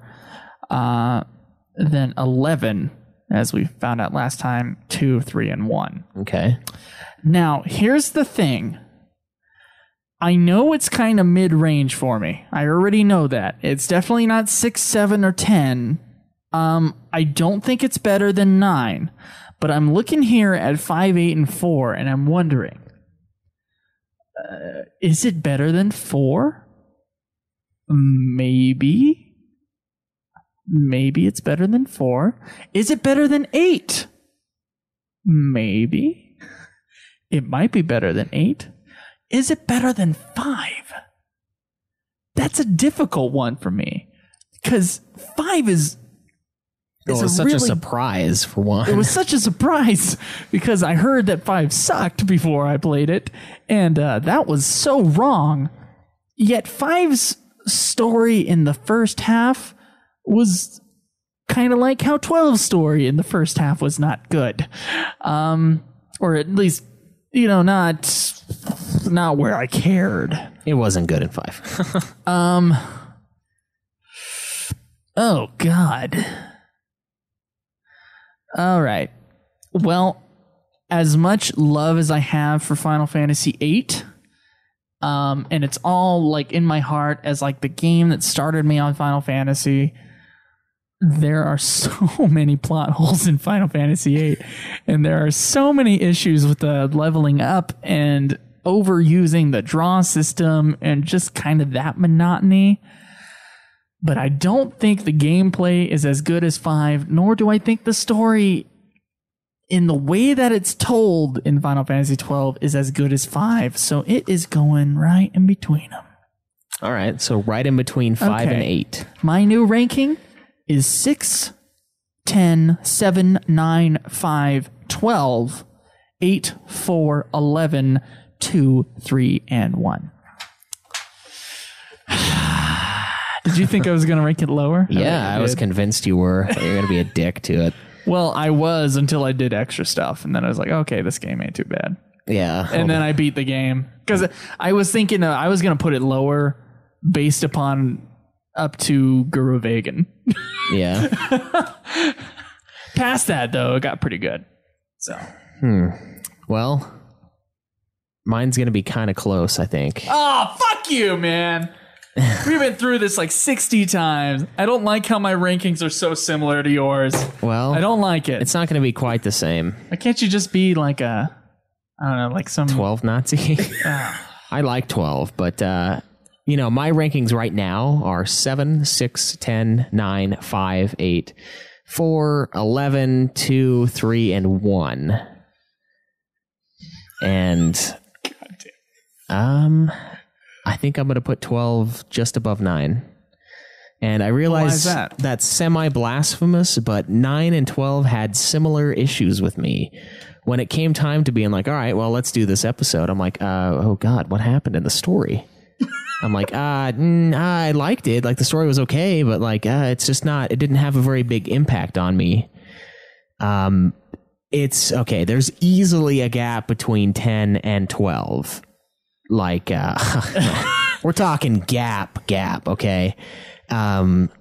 But I think I like 9 a little bit less than 12, and it's because the extra quests and Yeah, but you didn't do the extra stuff at 9. I didn't feel compelled to at all. And that's a strange thing for me because I've been compelled to do it, except for with 9. 9, I was just like, I just wasn't motivated. Maybe it was the timing of the playthrough. I don't know. It could have been. I mean, I had some rough times I around had then. some personal issues around then. Yeah, I was super stressed out with school, if anything, for me. Yeah, but I think 12 just edges over 9.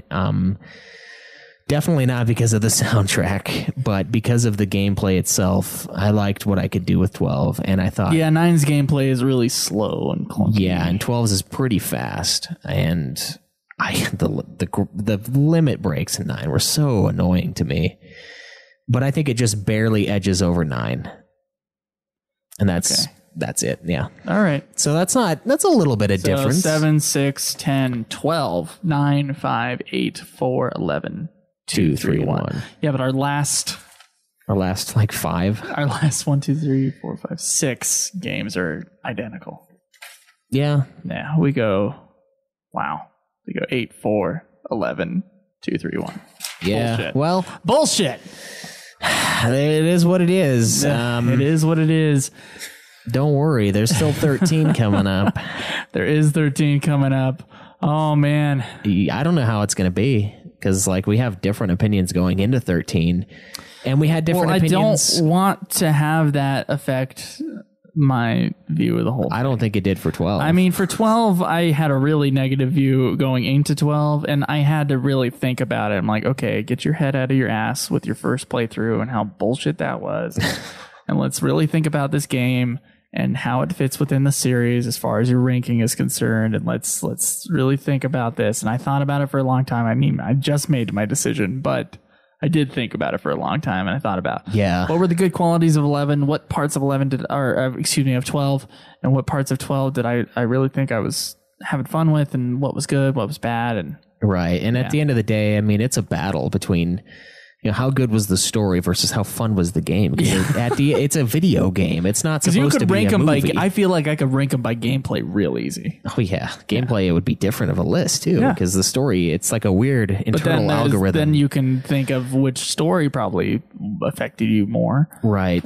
In an order. I mean, it might be a little harder with those top ones, I think, but you could definitely think of it in a different way. But it is balancing those, and I gotta say, I mean, we don't do scores out of 10 or anything here. We do rankings as far as how it fits in the series. Right. And as far as what we recommend for you to play. And yeah, I'd say 12 is middle ground. And, you know, middle ground is still good. Yeah. Still good. Still a good game. Long game. It's upper middle ground for me, too. I mean, a couple spots higher. But for Caleb, I mean, his is forgivable because he's not beaten, 6 or... I'm working on it, though. Yeah, you are working on it. But 6 is amazing. You got to get it. Yeah, I think... all right. I think that's it. I don't know. I think that is going to end it for this episode. Thank you guys for coming on and listening to us. Remember to find us on youtube.com/Ultimate Final Fantasy, Twitter @UFF Podcast, Patreon.com. Please find us on there and support us. We'd be very grateful. Twitch.tv/Ultimate Final Fantasy. You can see Caleb play Final Fantasy 13. Yeah, I get to see my awesome reaction to the Shiva thing. And remember, you can find all of this stuff on our websites. Well, it's kind of too, I guess, with the forum. UltimateFinalFantasy.com. And you could join our forum, UltimateFinalFantasy.boards.net. And all that information can be found at UltimateFinalFantasy.com. Correct. Well, guys, until next time, as always, enjoy the grind. This has been another production of Ultima Final Fantasy, the Ultimate Final Fantasy Podcast. The show was produced by Joseph DeGollier and Caleb Schweiss, with music and editing by Joseph DeGollier, parodies and clips from their respective authors, of course. You can get all of our episodes as well as our Let's Plays at UltimaFinalFantasy.com. You can also contact us on Twitter @UFF Podcast, as well as our contact page on our website. Be sure to subscribe and review our podcast. Your reviews may get read on the show, and look forward to the next episode of Ultima Final Fantasy, the Ultimate Final Fantasy Podcast.